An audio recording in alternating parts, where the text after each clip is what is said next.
सहितं कृष्ण चैतन्य देवं श्री राधा कृष्ण पादान सगना ललिता श्री विशाखान्वितां च नमा ओम विष्णुपादाय कृष्ण प्रेष्ठाय भूतले श्रीमते भक्ति वेदांत स्वामी नामने नमस्ते सारस्वते देवे गौरवाणी प्रचारणे निर्विशेषवादी पाश्चात्य वांछकल्पद्रुवैसा कृपा सिंधु पत्यनाम पावने भ्यो वैष्णव नमो नमः नमो महावदन्याय कृष्ण प्रेम प्रदायते कृष्णाय कृष्ण चैतन्य नामने गौतम नमः हे कृष्णा करुणा सिंधु दीनबंधु जगत्पते गोपसगोपिकान्त राधाकान्त नमस्ते सत्कांचन गौरांगी श्री वृंदावनेश्वरी विश्वामी सुते देवी प्रणमामि हृदय निवासाय निवासाय नित्य परमात्मने बलभद्र सुभद्राभ्याम जगन्नाथाय ते नमः जय श्री कृष्ण चैतन्य प्रभु नित्यानंद श्री अद्वैत गदाधर शिव गौर भक्तवृंद हरे कृष्णा कृष्ण कृष्ण हरे हरे हरे राम राम राम हरे हरे।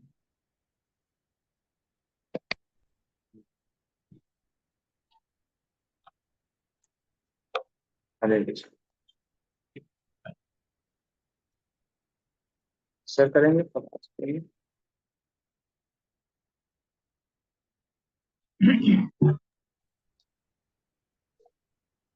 तो 9 नंबर श्लोक से हमको चालू करना था।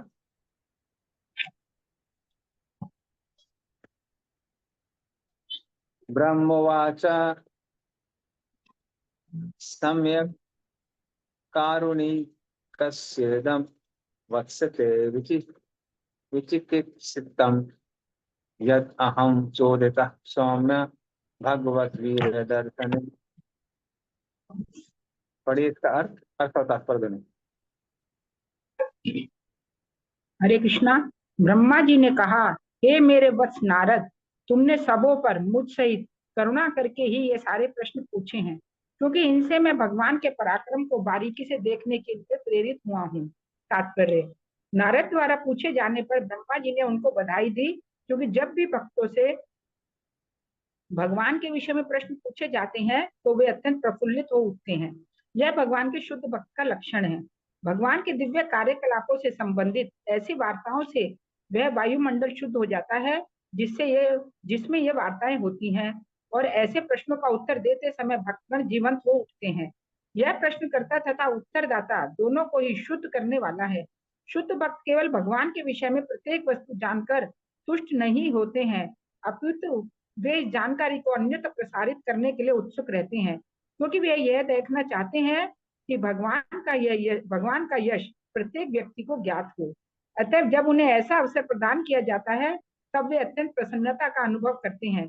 धर्म उपदेश कार्यों का यही मूल सिद्धांत है। हरे कृष्ण प्रभु जी।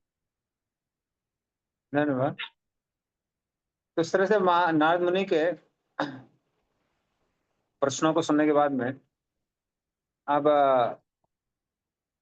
ब्रह्मा जी जो है, ब्रह्मा जी वो क्या कर रहे हैं, वो बोल रहे हैं सम्यक कारण को ये सब कि जो आपने भी पूछा है ये करुणा करने वाला है।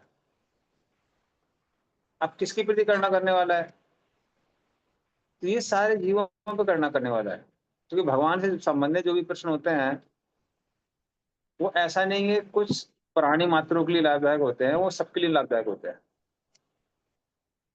तो साधारण लोगों में और यह साधारण विषयों में और भगवान से संबंधित विषयों में अंतर है।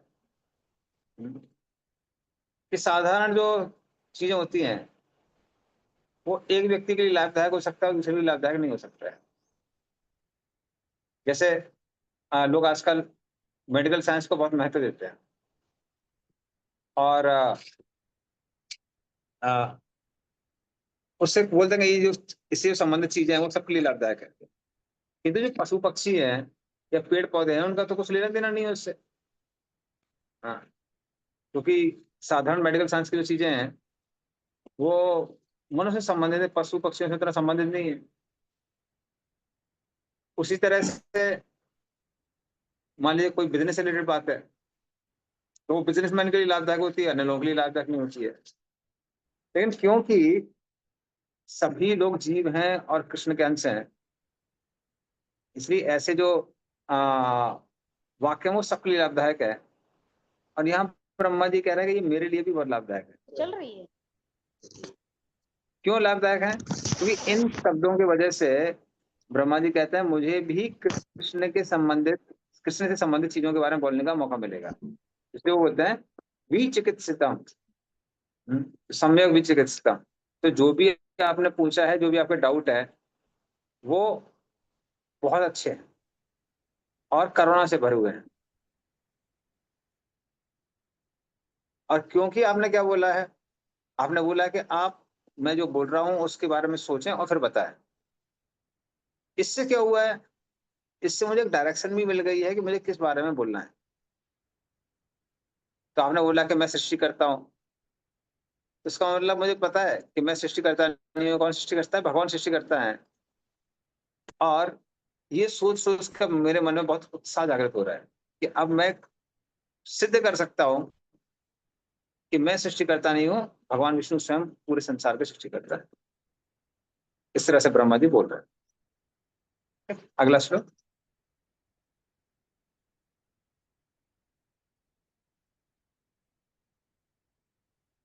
नानृतम तव तच्चापि यथा मां प्रभुईश भो, अविज्ञाय परम मत्त एतावत् त्वं यतो हि मे। पढ़िए इसका अर्थ।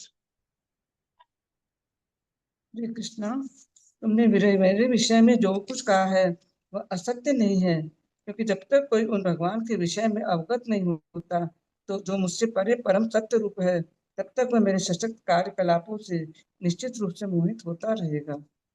हरे कृष्णा। धन्यवाद। इस श्लोक में ब्रह्मा जी कह रहे हैं, आपने मेरे बारे में बोला कि मैं ही संसार की सृष्टि करता हूँ, एका सदृशी भूतानी। ये गलत नहीं है, क्योंकि अगर किसी को मेरे में और भगवान में अंतर नहीं पता, उसको ऐसा लगेगा कि मैं ही सृष्टि करता हूँ।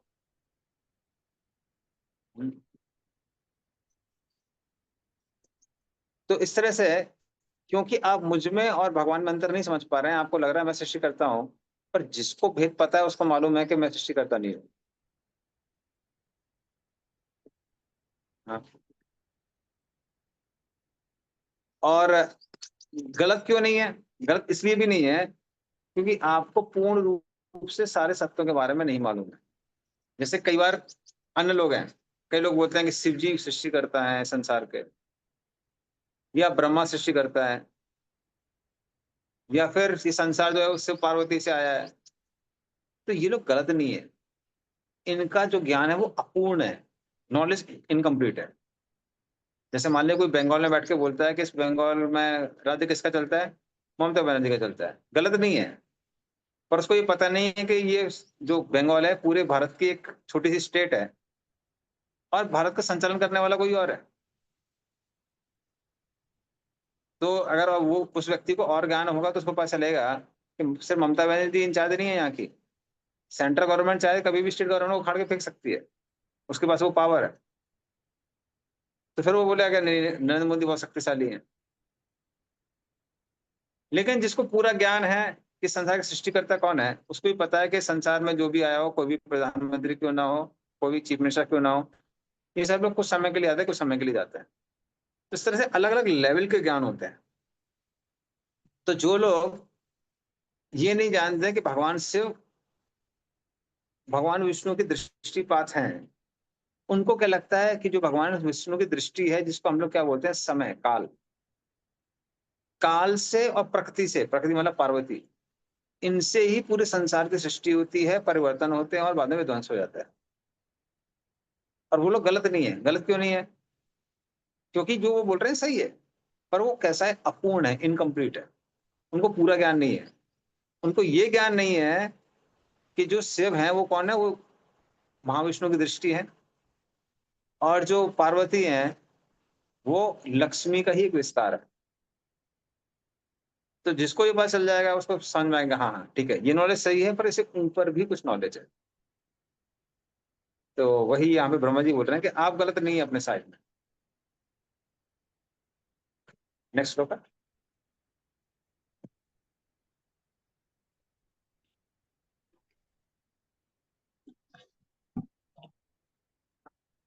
येन स्वारोचिषा विश्वं रोचितं रोचयामि अहम्, यथार्को अग्निर्यथा सोमो यथा ऋक्षग्रह तारकाः। पढ़िए इसका। हरे कृष्णा। भगवान द्वारा अपने निजी तेज ब्रह्म ज्योति से की गई सृष्टि के बाद मैं उसी तरह सृजन करता हूँ जिस तरह की सूर्य द्वारा अग्नि प्रकट होने के बाद चंद्रमा, आकाश, प्रभावशाली ग्रह तथा टिमटिमाते तारे भी अपनी चमक प्रकट करते हैं। हरे कृष्ण प्रभु। अब ब्रह्मा जी सारी चीजें एकदम, जिसको हम लोग बोलते हैं सही तरीके से बता रहे हैं। वो बोलते हैं क्या कि मैं उस संसार को प्रकट करता हूं जो पहले से प्रकट हो चुका है। तो सच वो बोलते हैं कि मैं बहुत तुच्छ हूं। तो ये जो संसार है वो क्या सारोची सा, ये भगवान से पहले से ही बनाया गया है। हाँ, जैसे कभी छोटे बच्चे होते हैं। अब छोटे बच्चे बोलते हैं कि वो देखते हैं माँ को जो कि ओखल में क्या कर रही है, मसाला कूट रही है। तो वो जिद करती है, जिद करता है बच्चा, कह रहे मुझे मसाला कूटना है, मसाला कूटना है। माँ को मालूम है कि मसाला कूटने का वो जो ऊपर का हिस्सा होता है लोहे का, वही वो उठा नहीं सकता है। और उठाएगा भी तो पहले अपने पैर पे गिरा ले। तो फिर माँ माँ क्या करती है, उसके लिए एक छोटा सा मसाला ने वो खरीद लेती है, ओखल खरीद देती है प्लास्टिक की, और कूटने वाला भी एक हैंडल खरीद देती है प्लास्टिक का। और फिर क्या करती है, जो पिसे हुए मसाले हैं वो उसी को उसमें डाल देती है। फिर बच्चे से बोलती है कूटो। अब बच्चा खटाखट कूटना चालू कर देता है। कूटना चालू बोलते बोलते हाँ मसाला मैंने कूटा है। सबको जाके जाके दिखाता है, बच्चों को सबको दिखाता है, देखो मैंने कूट रहा है, मैंने कूटा है। और बाकी रिश्तेदारी बोलते हैं हाँ आपने कूटा, आपने कूटा है। मालूम है, नहीं बोलेगा तो रोने लगेगा। तो उसी तरह से वो क्या बोल रहे हैं, वो बोल रहे हैं कि जो सृष्टि है, सृष्टि पहले से ही भगवान ने बनाई हुई है। तो इस तरह से आ, ये सूर्य, चंद्र, तारा, ये सब भगवान ने पहले से बनाए हैं। और जो भगवान ने सृष्टि की है, मैं उसके द्वारा सृष्टि कर रहा हूँ। तो ऐसा नहीं है कि ब्रह्मा जी का कोई रोल नहीं है। हम्म। तो भगवान क्या करते हैं, भगवान 24 तत्वों को बना देते हैं। महा जो उसका विराट रूप आने वाले हैं, विराट रूप ब्लूप्रिंट है कि कौन सी चीज कहाँ रखनी है। और फिर ब्रह्मा जी उसको सिर्फ उचित स्थान पे रखते हैं। हम्म। जैसे मान लीजिए दुकान में कई बार क्या होता है, खासकर जो मेडिसिन शॉप्स होती हैं, तो मेडिसिन शॉप्स में जो मालिक है, जिसको सारी चीज की जानकारी है, तो वो क्या करता है, वो अल्फाबेटिकली सारी चीजें अरेंज करता है, सब तक स्टिकर लगा देता है कौन सी दवाई कहाँ पे रखनी है। और इवन ये भी कर देता है कि ये देखो ये दवाइयाँ ये सब ए से हैं, ये बी से हैं, सी से हैं, डी से हैं, या फिर जो भी है उनका क्राइटेरिया होता है उसके हिसाब से बना देता है। अब बोलता है अरेंज करो। तो नौकर क्या करता है, उसको उठा उठा के अपने अपने बॉक्सेस में रखता रहता है। ठीक है, ये दवाइयों का ये बॉक्स है, वो दवाइयों का वो बॉक्स है, वो दवाई का वो बॉक्स है। वो उठा के उसको रखता रहता है। और इस तरह से मेडिसिन मेडिसिन शॉप में सारी चीजें आप अपनी जगह पहुंच जाती है। तो वो जो नौकर है वो किसकी तरह है, वो ब्रह्मा जी की तरह है। बाकी जो सृष्टि का जो प्लान है, ब्लूप्रिंट है, इनिशियल इंग्रेडिएंट है, वो सब भगवान विष्णु ने दिए हुए हैं। तो इस तरह से ब्रह्मा जी भी गलत नहीं है, सॉरी नारद मुनि भी यहाँ गलत नहीं है जब वो बोले ब्रह्मा जी सृष्टि करता है। और जो शास्त्रों में दिया है वो भी गलत। जैसे कठोपनिषद में कहते हैं, न तत्र सूर्यो भाति न चंद्र तारकम, नेमा विद्युतो भाति कुतो अयम अग्नि, तम एव भांतम अनु भाति सर्वम, तस्य भाषा सर्वम इदम विभाति। तो तत्र सूर्य, सूर्य, चंद्र, तारकम मतलब तारा, अग्नि, विद्युतो, विद्युत मतलब अग्नि या फिर आपकी इलेक्ट्रिसिटी। तो भगवान बोलते हैं कि इनके अंदर कोई भी चमक नहीं थी, लेकिन जैसे ही भगवान ने चमक प्रकट की, इनके सम के अंदर क्या आ गई, चमक आ गई। तो उसके स्रोत कौन है, भगवान। तो इस तरह से ब्रह्मा जी अपने आप को प्रेजेंट करते हैं। और अगले श्लोक में वो क्लियर कर देते हैं कि वो भगवान कौन है जिनकी वो बात कर रहे हैं, जिन्होंने पहले से मसाला कूटा हुआ है, जिसको वापस ब्रह्मा जी कूट रहे हैं। तो वो भगवान कौन है, वो ब्रह्मा जी अगले श्लोक में बता। ठीक है, अब नेक्स्ट श्लोक में चलते हैं।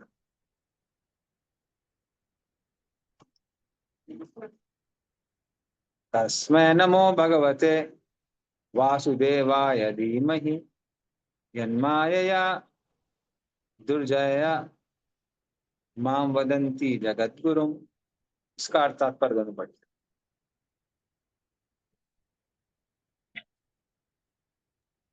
हरे कृष्णा। मैं उन भगवान कृष्ण वासुदेव को नमस्कार करता हूँ तथा उनका ध्यान करता हूँ। इनकी दुर्जय शक्ति उन्हें अल्पज्ञ मनुष्यों को इस तरह प्रभावित करती है कि मुझे ही परम नियंता कहते हैं। तात्पर्य, जैसा कि अगले श्लोक में अधिक स्पष्ट रूप में बतलाया जाएगा, अल्पज्ञ लोगों को भगवान की शक्ति इस तरह मोहित करती है, जो ब्रह्मा जी को या अन्य किसी व्यक्ति को परमेश्वर मान बैठता है, तो ब्रह्मा जी को ऐसा कहलाना पसंद नहीं है। भगवान वासुदेव और कृष्ण को उसी तरह सादर नमस्कार करते हैं जिस तरह उन्होंने ब्रह्म संहिता 5.1 में उनका अभिवादन किया है। ईश्वर परम कृष्ण सच्चिदानंद विग्रह अनादिरादिर गोविंद सर्व कारण कारणम। परमेश्वर तो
हरे कृष्ण।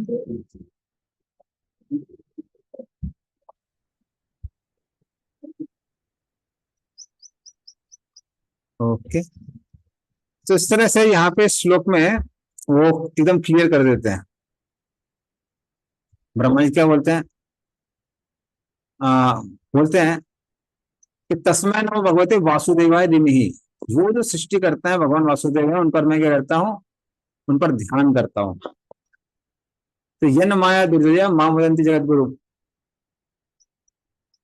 और उनकी माया के कारण ही लोग मुझे जगतगुरु कहते हैं। तो काम कौन करते हैं? वो। और नाम किसका होता है? मेरा होता है। कैसे होता है?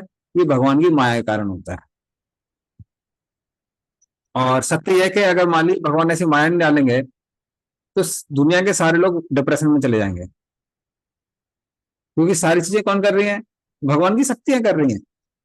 अब भगवान की शक्तियां सारी चीजें कर रही हैं, तो आदमी बोलेगा मैं क्या करूंगा, मेरे पास कुछ करने को नहीं है। तो इसलिए भगवान क्या करते हैं? माया में सबको डाल के सबको ये एहसास कराते हैं कि आप ही सब कुछ कर रहे हैं।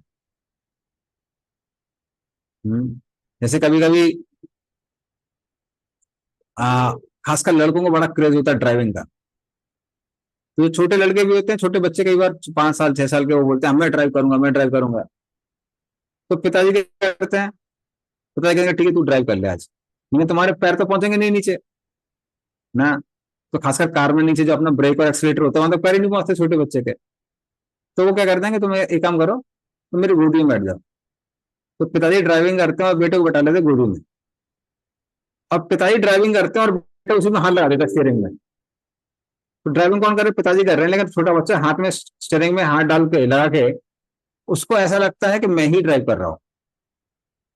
और फिर जाके दोस्तों को बताता है मैंने कार ड्राइविंग करी है, ये है वो है, मैं यहाँ से वहां लेके गया था। और बाकी दोस्त लोग भी तारीफ करते हैं। तो उसी तरह से सारे काम भगवान करते हैं, उनकी शक्तियां करती हैं, जीव मात्र इच्छा करता है। लेकिन भगवान अपनी माया के द्वारा जीव को फील ये कराते हैं कि कौन कर रहा है? आप ही कर रहे हैं। तो इसलिए अभी यहाँ पे वो क्लियर कर रहे हैं कि आप अभी तक क्या बोल रहे थे? कह रहे थे कि हे पिता, नाथ जी कह रहे थे आप ही संसार की सृष्टि करते हैं। तो वो कहते हैं ये किसके कारण है? ये भगवान वासुदेव की माया के कारण है, जो आप ऐसा सोच रहे हैं। तो ऐसा कुछ नहीं है। मुख्य सत्य सृष्टिकर्ता कौन है? भगवान गोविंद स्वयं। तो इस तरह से वो क्लियर क्लैरिफाई करते हैं। ओके।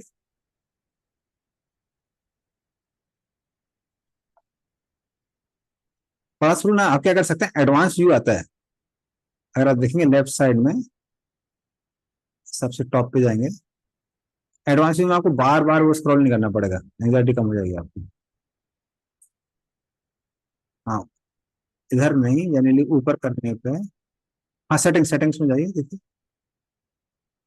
सेटिंग्स। हाँ, यहाँ नहीं प्रोजी, नीचे उसकी सेटिंग्स में नहीं, वेबसाइट में ही के अंदर ही है, नहीं वेबसाइट के अंदर सेटिंग्स। हाँ, इसमें देखिए ऊपर है ना, इंग्लिश लिखा है, इंग्लिश के बगल में सेटिंग्स लिखा हुआ है। ठीक है, संभव नहीं आ रहा है, छोड़ दीजिए उसको, वरना एडवांस व्यू भी आता है इसके अंदर। ठीक है, बाद में देख सकते हैं इसको, एडवांस व्यू से वो सारे के सारे वो आते हैं। हाँ, ये है ना प्रभु, ये शो एन एडवांस व्यू, देखिए। हाँ ये,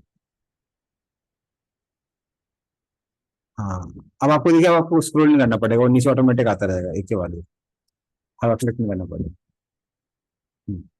ठीक, थैंक यू।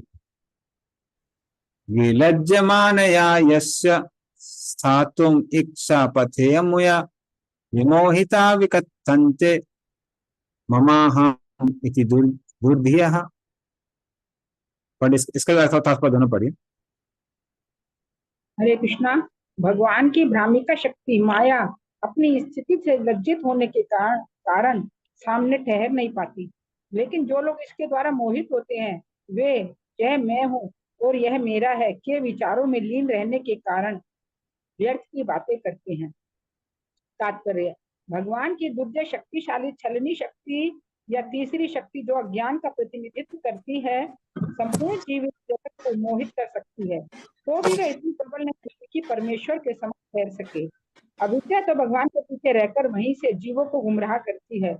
मोहग्रस्त जीवों का मुख्य लक्षण यह है कि वे व्यर्थ की बकवास करते हैं।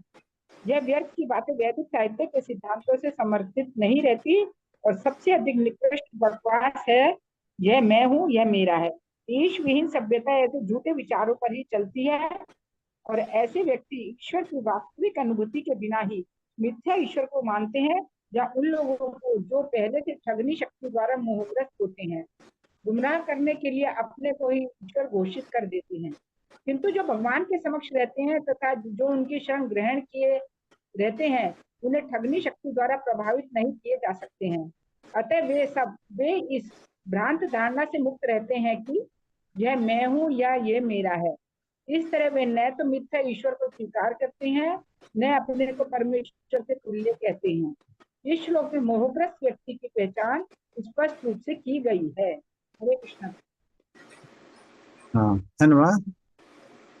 तो जब ब्रह्मा जी कहते हैं कि अरे मैं माया कारण लोग सोचते हैं कि मैं सृष्टि करता हूँ, तो नारद मुनि कहते हैं अच्छा, तो जो आपको संसार का गुरु मानते हैं क्या वो माया से ग्रसित है? तो ब्रह्मा जी कहते हैं हाँ। तो जो मेरा सम्मान करते हैं या फिर सम्मान को ग्रहण करते हैं, तो मैं अगर सम्मान को ग्रहण कर रहा हूं या अन्य लोग कर रहे हैं, ग्रहण मतलब आंतरिक रूप से, तो वो भी माया से ग्रसित है। तो ये जो माया है ये भगवान की पीछे स्थित होती है, जो आप हम लोग पढ़ चुके हैं एक्चुअली इसमें व्यासदेव की मेडिटेशन। वो व्यासदेव के अपने मेडिटेशन में देखते हैं कि जो माया है वो भगवान के पीछे है। कहने का मतलब क्या है? पहली बात तो माया को शर्म आती है कि मुझे ये काम करना पड़ रहा है सबको मोहित करने का। दूसरा बात, वो भगवान के पीछे है, कहने का मतलब ये है वो भगवान को प्रभावित नहीं कर सकती है। लेकिन इस माया के कारण क्या होता है, इस संसार में लोग तेरा मेरा में फंस जाते हैं। वो सोचते हैं मैं शरीर हूं और शरीर से संबंधित चीजें हैं मेरी हैं। हाँ, अब ये चीजें इस हद तक कई बार चली जाती हैं कि मात्र इस चीज के लिए ही लोग सारे झगड़े करते रहते हैं। आपने देखा होगा कई बार घरों में, परिवारों में, इवन देशों के बीच में कई बार झगड़े इसलिए होते हैं उनको उचित सम्मान नहीं मिला या उसको सम्मान नहीं दिया गया। हाँ, अभी तो खैर वेस्टर्न कल्चर के कारण फिर भी चीजें थोड़ा अलग श्रेणी पे चली गई हैं। लोग ज्यादा पारिवारिक या फिर सोशल नहीं रह गए हैं। लेकिन जहां जहां कम्युनिटीज में लोग जहाँ बहुत पारिवारिक हैं, सोशल, वहां देख सकते हैं किसी को थोड़ा सा सम्मान ना मिले तो बहुत बड़ा बखेड़ा खड़ा हो जाता है। उन्होंने हमारा सम्मान नहीं किया, उन्होंने हमारे पैर नहीं छुए। मतलब चीजें कभी यार इस हद तक भी चली जाती हैं कि तो डोनर कल्टीवेशन डिपार्टमेंट वाले भक्तों को बताते हैं कि मंदिर में लोग आते हैं और सम्मान की इच्छा करते हैं कि हमने डोनेशन दी है तो मंदिर में हमारा मान सम्मान होना चाहिए, हमको माला पहनाई जानी चाहिए। और अगर माला नहीं पहनाई जाती है तो लोग अपना गुस्सा हो जाते हैं कि हमको सम्मान नहीं मिला। और गलती से आपके बगल वाले, आपकी दुकान का बगल वाला कोई दुकानदार है और उसको मिल गया, तब तो कहने क्या है, एकदम पूरा पहाड़ चला जाता है लोगों का। अरे वो देखो, उसकी हमारी दुकान इतनी बड़ी, उसकी दुकान इतनी छोटी, उसको सम्मान दिया, हमको सम्मान नहीं दिया। तो इस तरह से वो उस स्थान पे भी जहां पे आप भगवान को सम्मान देने आते हैं, भगवान की पूजा करने आते हैं, वहां भी लोग अपने सम्मान की इच्छा करने लगता है। डिवोटी कम्युनिटी में भी हो जाता है। हालांकि सब लोग प्रैक्टिस कर रहे हैं, फिर भी कौन भक्ति वृक्ष इंचार्ज बनेगा, ये मेरा भक्ति वृक्ष है, इसको मैं लेके आया था भक्ति में और बाकी लोग क्रेडिट ले रहे हैं। तो उस चक्कर में भी झगड़े होते हैं। मुझे एक बार याद है कि किसी भक्ति वृक्ष में कलकत्ता में जा रहा था, तो एक भक्त जो हमको कार में लेके आ रहे थे, वो कहने लगे, प्रभु जी आपको पता है हमारे भक्ति वृक्ष में कितने लोग हैं? हम कम तो प्रभु जी पहली बार आ रहे हैं, हमको तो पता नहीं है। बोले 60 लोग हैं प्रभु जी। अच्छा खासा भक्ति वृक्ष है, बहुत बढ़िया है। फिर मालूम है ये 60 लोगों को भक्त किसने बनाया? मुझे तो पता नहीं है। फिर आप जिससे बात कर रहे हैं उसने बनाया है। वाह वाह वाह, मुझे पता नहीं था। वाह, अच्छा पसंद गया कि आपने इतना प्रचार किया। फिर वहां गया तो वहां पे प्रोग्राम स्टार्ट होने में थोड़ा टाइम लग रहा था, तो कुछ भक्त लोग थे वो अरेंजमेंट वगैरह कर रहे थे। उसी में से एक भक्त आया मेरे पास, क्या प्रभु भक्त वृक्ष और अच्छा लग रहा है ना? हाँ बढ़िया तो लग रहा है। क्या ये जो प्रभु जी यहाँ से वो वहां से है ना? मैं सुन रहा था कि हाँ भाई, बोले इतनी माला कर रहे हैं, इतनी माला कर रहे हैं। तो अच्छा है, इतने लोग इतनी सारी माला कर रहे हैं, कई लोग 16 माला भी कर रहे थे। कह रहे प्रभु ये सब प्रचार मालूम किसने किया है? तो इससे पहले मैं बताऊंगा किसने किया है, वो बताना कि मैंने किया है। तो मैंने अच्छा, थोड़ा bewilderment हो गया। फिर उसके बाद प्रोग्राम वगैरह हुआ, फिर प्रसाद हुआ। प्रसाद में एक भक्त बगल में बैठे हुए थे, तो बोले प्रभु प्रसाद अच्छा बना हुआ ना? हाँ। बोले हाँ प्रभु जी इनके घर से आया है, ये डिवोटी हैं, अच्छे डिवोटी हैं, इनको मैंने भक्त बनाया है। बोले इतने सारा आप देख रहे हैं ना, इतना अच्छा प्रसाद चल रहा है? बोले हाँ। बोले मालूम है ये सब प्रसाद कृष्ण किया? मैंने कहा मुझे तो पता नहीं है, दो दो लोग बोल रहे हैं कि मैंने किया है। वो कल नहीं प्रभु मैंने किया है। मैंने वाह दो यहाँ तीसरे हैं। तो बाद में समझा कि सब टीम वर्क है। सब लोग अपना प्रचार कर रहे थे, तुम लोगों का टीम वर्क था, और टीम वर्क से पूरा प्रचार हुआ है। लेकिन होता क्या है कि मैं और मेरा एक कारण व्यक्ति को लगने लगता है कि सब कुछ कौन कर रहा है? मैं कर रहा हूं। तो उसी को ब्रह्मा जी कह रहे हैं, ये सब क्या है? ये भगवान की माया है। माया इतनी स्ट्रांग है कि कई बार हम भगवान का कार्य करते हैं, उसके अंदर भी ये त्रुटियां कहीं ना कहीं से इधर उधर से आई जाती है। और प्रैक्टिकली स्पीकिंग अगर हम लोग बोले तो जिसको हम लोग बोलते हैं कृष्णाइज द मैटर, हम चीजों को कृष्ण भावना भावित बनाते हैं। उसमें से पूर्ण रूप से आ, अपने भौतिक कंसेप्शंस को हटाना कई बार प्रैक्टिकल भी नहीं होता है। जैसे जब तक हमको नहीं लगेगा कि मैं, मेरे अंडर ही डिवोटीज हैं, मैं इनका कौन हूं, इनकी देखभाल करने की सेवा मुझे मिली है, तो तब तक वो प्रेरणा भी नहीं आती है सेवा करने की, क्योंकि पूर्ण रूप से अभी हम लोग उतना स्पिरिचुअल नहीं है। इसलिए ये मैं और मेरा इतना ज्यादा हम ब्लड भी नहीं बोल सकते हैं, ब्लड से भी अंदर लोगों में इतना घुसा हुआ है कि बिना से काम चलता नहीं। प्रभु जी तनी हाँ, ये तो मुनियों में, संतों और मुनियों में भी है, क्योंकि जब राजा इंद्रद्युम्न तपस्या कर रहे थे और उन्होंने मुनि का स्वागत नहीं किया, तो मुनि ने उन्हें गजेंद्र का होने का अगले जन्म में श्राप दे दिया। उसी तरह से जब परीक्षित, राजा परीक्षित श्रृंगी ऋषि का स्वागत नहीं कर पाए, तो उनको लगा कि इन्होंने मुझे माला नहीं पहनाया, स्वागत नहीं किया, तो बदले में मरे हुए सांप को उनके गले में डाल दिया। तो तो वो वही लोग भी हाँ छूटे नहीं थे। तो anyway, जहां तक परीक्षित महाराज की बात आती है, परीक्षित महाराज का बोला था भगवान का अरेंजमेंट था। लेकिन फिर भी जब तक ये भौतिक शरीर है तब तक इतने आराम से मैं और मेरा नहीं जाता है, जब तक हम पूर्ण रूप से शुद्ध नहीं हो जाते। तो इतना आसान नहीं होता है, बहुत मुश्किल होता है। बल्कि कई बार जो लोग उसी भर्सना करते हैं, जैसे मैं अभी बोल रहा हूँ, मतलब मैं तो खैर ऑफ कोर्स भागवत में रिपीट कर रहा हूँ, लेकिन कई बार व्यासा में बैठ के जो लोग उसी भर्सना करते हैं वो प्रभावित रहते हैं, इतने आराम से उसे दूर होना आसान नहीं है। मंदिर में जनरली क्या होता है कि कई बार एक सटल वो रहता है कंपटीशन, किसके बीच में, प्रचारक के बीच में और मैनेजमेंट के बीच में। प्रचारकों को क्या लगता है मैंने प्रचार किया है, मेरे सारे लोग हैं, तो इन सबको वैसी ही सेवा करनी चाहिए जैसा मैं चाहता हूँ। और मैनेजमेंट को क्या लगता है कि अरे भाई हम इंचार्ज हैं यहाँ के, हमको जो किसी ने वो दिया है, तो यहाँ इस मंदिर में जो भी प्रचार हो रहा है और जो भी पैसा आ रहा है वो सबका अधिकारी कौन है, मैं हूँ। और इस चक्कर में वो डायरेक्ट इनडायरेक्ट कॉम्पिटिशन चलती रहती है। प्रचारक आके भागवतम क्लास में बैठते हैं, वो कहते हैं कि जो प्रचार करके ला रहा है उसको मालूम है कि लोगों को कैसे सेवा में लगाना है, और लोगों को कैसे मालूम है, और लोगों को कैसे पैसा लेगा। और जो मैंने और वो कहते हैं कि management should be subordinate to preacher, teachers के सबऑर्डिनेट होना चाहिए। और जो मैनेजर आते हैं वो क्या कहते हैं कि आप प्रचार कर रहे हैं पर आपको याद होना चाहिए कि आप किसके अंडर हैं, आप मैनेजमेंट के अंडर में हैं। इसलिए प्रचार आप कर रहे हैं पर जो लोग जिनको प्रचार कर रहे हैं वो आपके नहीं है, वो किसके, वो मैनेजमेंट के। तो इस तरह से दोनों के अंदर एक सफल कॉम्पिटिशन रहती है। और कई बार क्या बोलते हैं, ये आपके लोग नहीं है, ये किसके हैं, प्रभुपाद के लोग हैं, और प्रभुपाद ने मेरे को इंचार्ज बनाया है। वो इंडायरेक्टली ऐसा हो जाता है। तो इसलिए ये सटल मेंटेलिटी जानना इतना आसान नहीं है।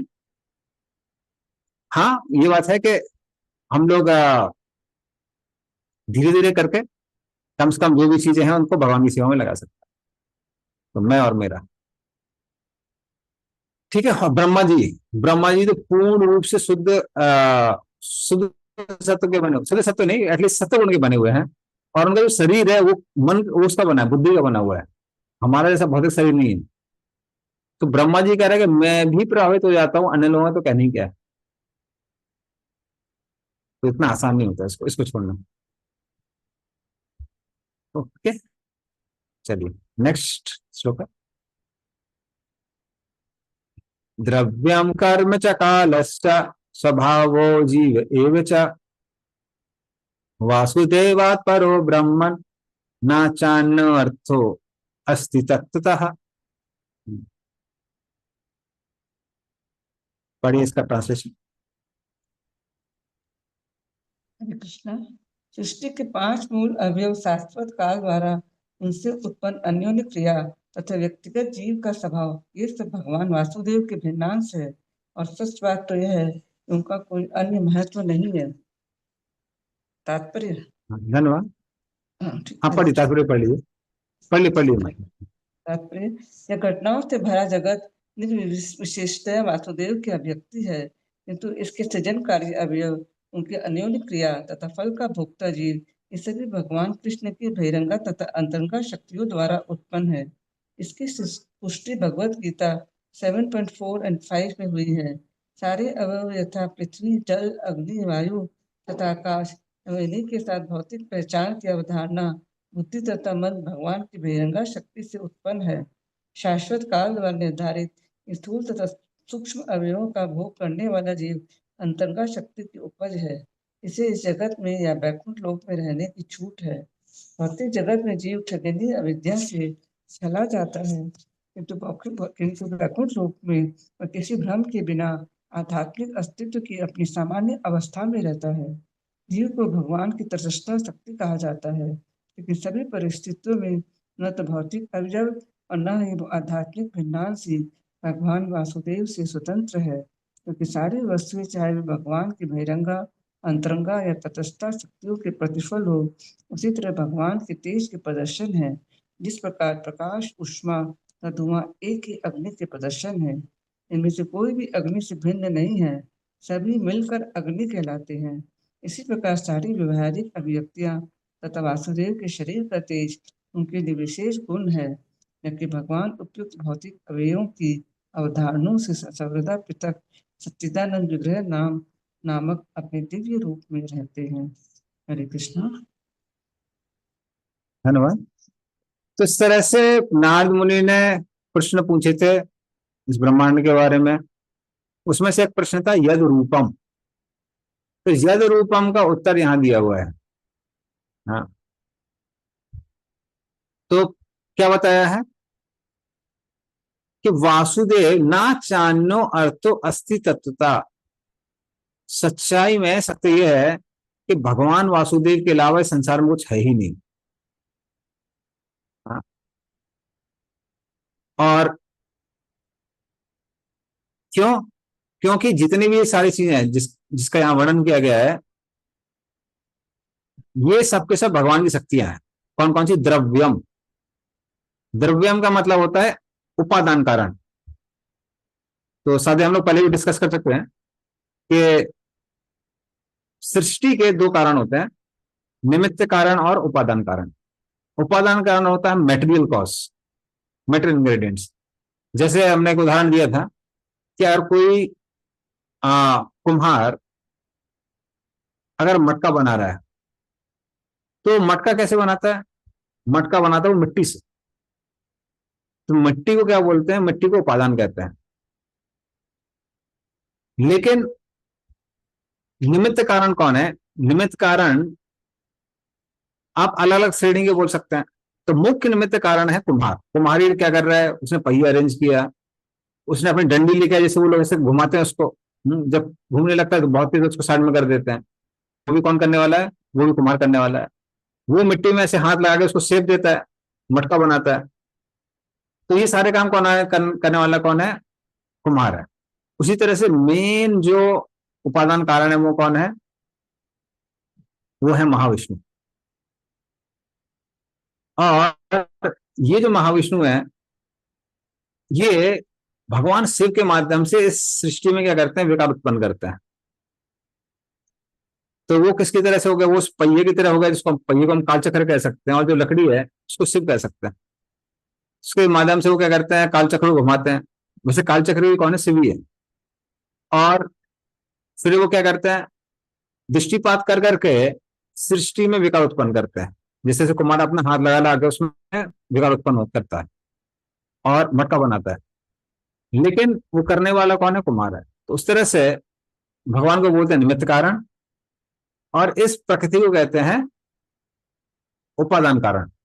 तो इसी उपादान कारण को यहाँ पे द्रव्यम कहा गया है। द्रव्यम। पर ये द्रव्य है, ये भी क्या है? ये भी भगवान की ही सृष्टि है। अभी हम लोग आगे देखेंगे, जब अहंकार तमोगुण में होता है तो उसमें से पंच महाभूत निकलते हैं, तो इसको उपादान कहा जाता है। कर्म,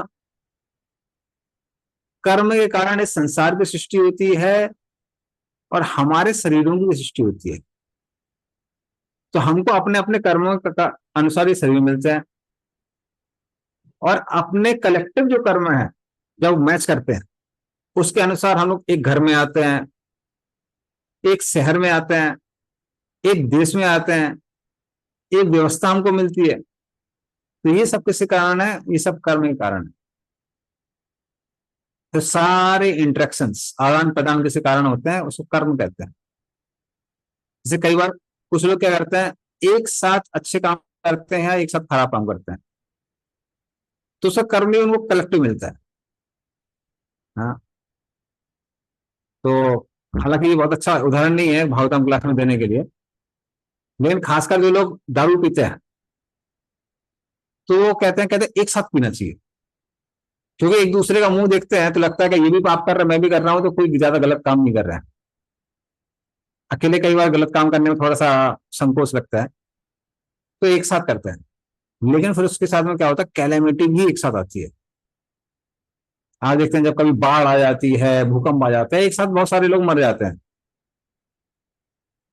तो फिर लोग प्रश्न पूछने लगते हैं, अरे इतने लोगों को एक साथ परिणाम क्यों मिला? इसका मतलब भगवान नहीं है? ये भगवान है, वही गुजरे हैं, तो वो कलेक्टिव कर्म है। या फिर कुछ बार कभी कभी लोग अच्छे काम एक साथ करते हैं। मान लो जन्माष्टमी सेलिब्रेशन चल रहा है किसी गली में, मोहल्ले में, पूरे कम्युनिटी के लोग आते हैं, वो अपना पैसा डालते हैं उसमें, कुछ लोग व्यवस्था करते हैं, कुछ लोग सेवा करते हैं, कोई जन सेवा कर रहा है, कोई कुछ कर रहा है, एक साथ अच्छे काम भी करते हैं कम्युनिटी में, तो उसका अच्छा परिणाम मिलता है। तो आप देखेंगे किसी किसी स्थान में बहुत समृद्धि मिल जाती है, टेम्परेचर बहुत अच्छा है, फिर बिजली पानी हर चीज की व्यवस्था बहुत बढ़िया है। तो ये कलेक्टिव पार्टी है। तो ये सब है क्या है, कर्म में आता है। कर्म के बाद में अगला क्या है, काल, समय। तो काल कौन है, कल जैसे हमने बताया महाकाल शिव को कहते हैं। वो जो तीनों गुणों को विचरित करके सृष्टि, पालन और संहार, इन तीनों में हेल्प करता है। सृष्टि होती है सत्वगुण के कारण, पालन होता है सृष्टि होती है रजोगुण के कारण, पालन होता है सत्वगुण के कारण, और विध्वंस होता है तमोगुण के कारण। तो ये तीनों के तीनों, इनको प्रभावित कौन करता है, काल करता है। तो काल, हाँ। फिर क्या है, स्वभाव। हाँ, तो स्वभाव क्या है, स्वभाव ना, एक व्यक्ति का कुछ भाव होता है, मानसिकता होती है, एक पैटर्न होता है काम करने का, और उसी के कारण क्या होता है, व्यक्ति चीजों को परिवर्तित करता है। तो वो स्वभाव होता है, जीव के अंदर होता है। जैसे हम देखते हैं कुछ लोगों का स्वभाव क्या होता है, साफ सफाई से रहने का। तो जिस स्थान पे जाते हैं सबसे पहले वहां साफ सफाई करते हैं, सब ठीक ठाक हो जाता है, उसके बाद वहां पे रहते हैं। और कुछ लोगों का स्वभाव ही गंदगी होती है, तो वहीं केले खाएंगे, बेड के नीचे केले फेंकते रहेंगे, केले के छिलके ना, बिस्किट खाया पैकेट वहां फेंका, यहाँ ये गंदगी मचा दी, वो गंदगी मचा दी। तो वो क्या व्यक्ति का स्वभाव है। कुछ लोग स्वभाव से बहुत वो होते हैं, एक्टिव होते हैं, कुछ लोग स्वभाव से बहुत आलसी होते हैं। और इस तरह से स्वभाव के साथ में कोई सत्वगुण को बढ़ाता है, कोई रजोगुण को बढ़ाता है, कोई तमोगुण को बढ़ाता है। जो आलसी लोग हैं वो तमोगुण को बढ़ाते हैं, जो एक्टिव लोग होते हैं वो रजोगुण को बढ़ाते हैं, या फिर आकांक्षाओं को बढ़ाते हैं।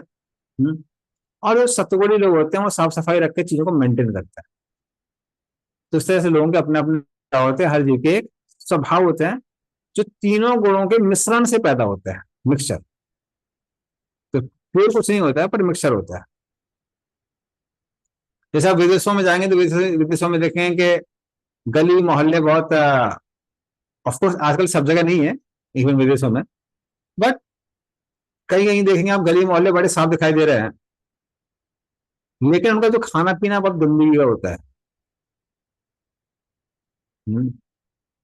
खाकर, जैसे चाइनीज लोग हैं, चाइनीज लोग जहां खाते हैं वहां पे किसी और देश का आदमी खा ही नहीं सकता है, इतनी बदबू आती है जो खाते हैं उससे। और वाकई भले आप देख सकते हैं कि हाँ ठीक है, चीजें काफी क्लीन है उनके यहाँ पे, भारत से तो कम से कम थोड़ी ज्यादा क्लीन है, लेकिन खान पान क्लीन नहीं है। तो मिक्सचर होता है, कुछ चीजें सत्वगुण में हो सकती हैं, कुछ रजोगुण में, कुछ तमोगुण में। इसके अनुसार क्या होते हैं लोगों के स्वभाव। फिर जीव एवेचा, तो जीव है, जीवी कौन है, इस संसार का नकली भोक्ता है जीव, किंतु ये जीव भी भगवान की ही शक्ति है। तो हम सब लोग जो हैं वो भी भगवान की शक्ति है। इस तरह से ब्रह्मा जी समझाते हैं। तो ये 5 चीजें। तो वासुदेवाद परो ब्रह्मन, हाँ, तो वो क्या बता रहे हैं कि जो भगवान वासुदेव हैं, हाँ, वो इन सब चीजों के परे हैं, इन सब चीजों के परे हैं। लेकिन ये सारी की सारी चीजें जो हैं वो भगवान वासुदेव की ही शक्तियां हैं। अगला श्लोक।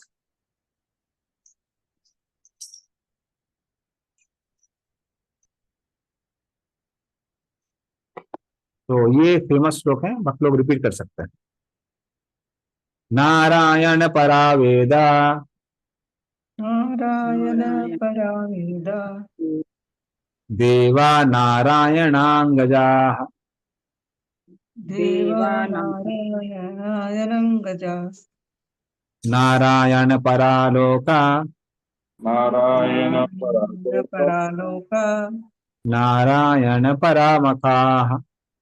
नारायण परामखा। पढ़िए इसका अर्थ तात्पर्य दोनों पढ़िए। सारे वैदिक ग्रंथ परमेश्वर के द्वारा बनाए गए हैं और उन्हीं के निमित्त हैं। देवता भी भगवान के शरीर के अंगों के रूप में उन्हीं की सेवा के लिए हैं। विभिन्न लोग भी भगवान के निमित्त हैं और विभिन्न यज्ञ उन्हीं को प्रसन्न करने के लिए संपन्न किए जाते हैं। हरे कृष्ण। हाँ, तात्पर्य पढ़ी माता इसका। तात्पर्य वेदांत सूत्र शास्त्र योनित्वान के अनुसार परमेश्वर समस्त प्रामाणिक शास्त्रों के रचयिता हैं और सारे प्रामाणिक शास्त्र इन्हीं परमेश्वर को जानने के लिए है। वेद का अर्थ है भगवान विषय ज्ञान। वेदों की रचना बद्ध जीव की स्मृति चेतना को जागृत करने के लिए ही हुई है और ऐसा साहित्य जो इस चेतना को जागृत करने वाला नहीं होता वह नारायण पर भक्तों द्वारा तत्काल ही त्याग दिया जाता है। जिन ग्रंथों का लक्ष्य नारायण नहीं होता ऐसे भ्रामक ग्रंथ ज्ञान नहीं है अपितु उन कौवों की क्रीड़ा स्थल है जो विश्व भर का जूठन खाने में रुचि रखते हैं तथा ज्ञान विज्ञान या कला का कोई भी ग्रंथ नारायण की ओर ले जाने वाला नहीं होना चाहिए, नहीं होना जाने वाला होना चाहिए, अन्यथा उसका त्याग कर देना चाहिए। ज्ञान की प्रगति का यही साधन है। परम पूज्य विग्रह नारायण है। पूजन के लिए देवताओं को नारायण से गौण स्थान प्रदान किया जाता है क्योंकि देवता तो विश्व के कार्यों की व्यवस्था में सहायक होते हैं। जिस तरह किसी राज्य के अधिकारियों का आदर इसीलिए होता है क्योंकि राजा से उनका संबंध होता है, उसी तरह देवताओं की पूजा भगवान के साथ उनके संबंध के कारण होती है। भगवान से संबंध न होने पर देवताओं की पूजा अनुचित है, अविधि पूर्वकम। ठीक उसी प्रकार जिस प्रकार की वृक्ष की जड़ को न सींचकर उसकी पत्तियों या टहनियों को सींचना। अतएव सारे देवता भी नारायण पर आश्रित रहते हैं। विभिन्न लोग इसलिए आकर्षक लगते हैं क्योंकि उनमें तरह तरह का जीवन है तथा आनंद है जो सच्चिदानंद विग्रह की आंशिक अभिव्यक्ति है। प्रत्येक व्यक्ति शाश्वत आनंद तथा ज्ञान में जीवन बिताना चाहता है। भौतिक जगत में ऐसा आनंद तथा ज्ञान में शाश्वत जीवन उच्चतर लोकों में ही संभव है, लेकिन वहां तक पहुंचने पर वह भगवत धाम जाने के लिए उन्मुख हो सकता है। जीवन की अवधि आयु भी आनंद तथा ज्ञान की मात्रा के अनुपात में एक ग्रह से दूसरे ग्रह में अधिक हो सकती है। विभिन्न ग्रहों में जीव की आयु हजारों लाखों साल तक बढ़ सकती है, किंतु शाश्वत जीवन कहीं भी नहीं है।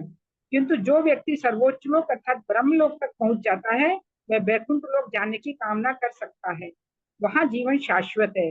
अतः एक लोक से दूसरे लोक की यात्रा का अंत भगवान के परम लोक पद धाम पहुंचने पर हो जाता है, वहां जहां जीवन शाश्वत है और ज्ञान तथा आनंद से पूर्ण है। जितने सारे यज्ञ किए जाते हैं वे भगवान नारायण को प्रसन्न करके उन तक पहुंचने के लिए होते हैं और इस कलयुग के लिए जिस सर्वश्रेष्ठ यज्ञ की संस्कृति की है वह संकीर्तन यज्ञ जो नारायण पर भक्त की भक्ति में सेवा का मूल। हरे कृष्ण प्रभु। धन्यवाद। तो इस तरह से यहाँ क्या बताया जा रहा है, नारायण परावेदा। वेद किससे आए हैं? नारायण से आए हैं। वेद अर्थात ज्ञान, हर चीज का ज्ञान हमको किससे होता है? नारायण से होता है। देव नारायण अंगजा, जो भी देवता है वो भगवान नारायण के ही अंग है। हाँ, जैसे इंद्र भगवान के हाथ कहलाते हैं, सूर्य चंद्र उनकी आंखें कहलाती हैं, अग्नि उनकी जीभ कहलाती है, दिग देवता उनके कान कहलाते हैं, ब्रह्मा उनका माथा कहलाते हैं। तो इस तरह से ये सारे के सारे देवता जो हैं वो भगवान नारायण के ही अंग हैं। फिर नारायण परालोका, ये सारे के सारे लोग हैं, ये भी नारायण पर ही आश्रित है। जैसा हम लोग विराट रूप के एक डिस्क्रिप्शन में पढ़ेंगे, पाताल लोक को भगवान के पैर कहा जाता है, चरण। फिर भूलोक को भगवान की नाभि का स्थल कहा जाता है, ब्रह्मलोक उनका चेहरा कहलाता है, मुखमंडल कहलाता है। इस तरह 14 भवन जो हैं ये सब नारायण में ही स्थित है। और नारायण परामखा, और जो भी यज्ञ हैं वो भी नारायण की वजह से में ही स्थित है। तो हम देखें वरादेव को जब प्रार्थनाएं होती हैं, जब ऋषि लोग वरादेव को प्रार्थना करते हैं, तो वरादेव का जो रूप है उसकी तुलना पूरे यज्ञ से की गई है। यज्ञ में कौन कौन सी चीज वरादेव का कौन कौन सा शरीर का हिस्सा है, तो उस तरह से वो भी किस पर आश्रित है, वो नारायण पे ही आश्रित है। तो नारद मुनि ने एक प्रश्न पूछा था ब्रह्मा जी से कि संसार का आश्रय क्या है। इस श्लोक में बताया गया है कि संसार का आश्रय कौन है। इस संसार का आश्रय भगवान नारायण ही। तो इस तरह से पूरा सृष्टि भगवान नारायण का ही आश्रय लेती है। और ये थीम कंटिन्यू करती है, नेक्स्ट श्लोक में भी चलती है।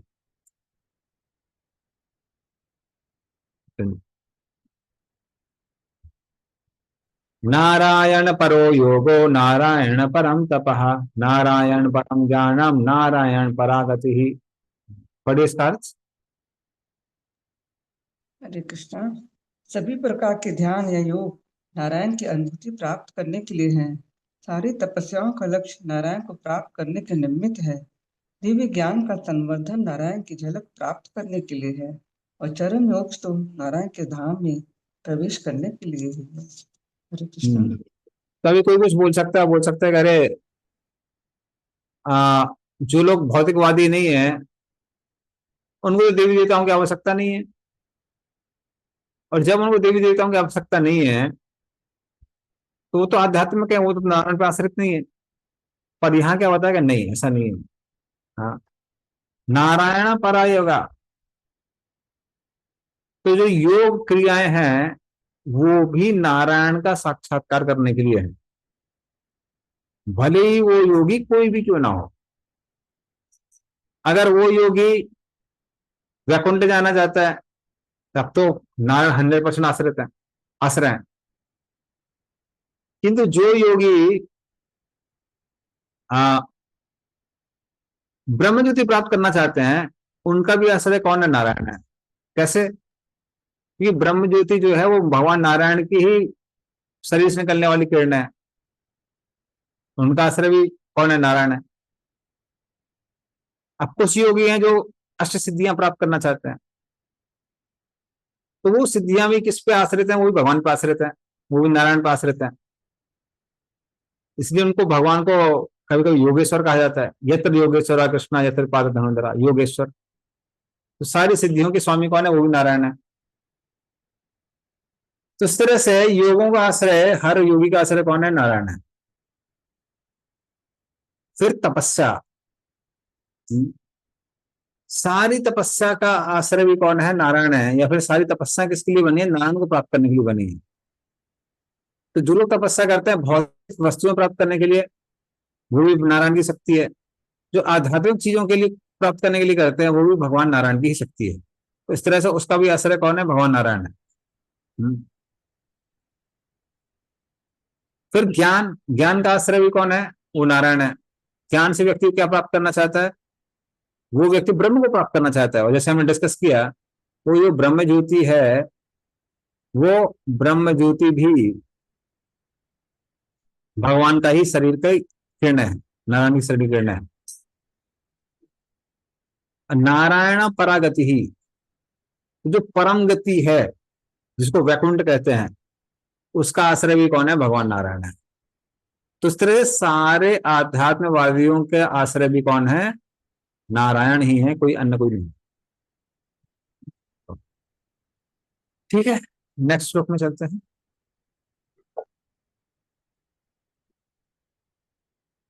तस्यापि दृष्टुर्ईशस्य कूटस्थस्याखिलात्मनः सृजामि सृष्टोऽहम् इक्ष्याय वाभिचोदितः।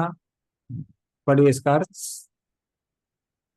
हरे कृष्णा। उनके ही द्वारा प्रेरित होकर मैं भगवान नारायण द्वारा सर्वव्यापी परमात्मा के रूप में उनकी ही दृष्टि के सामने पहले जो सूचित हो चुका है उसी की फिर खोज करता हूँ और मैं भी केवल उन्हीं के द्वारा सृजित हूँ। इसका तात्पर्य भी पढ़िए माता जी, तात्पर्य भी पढ़िए।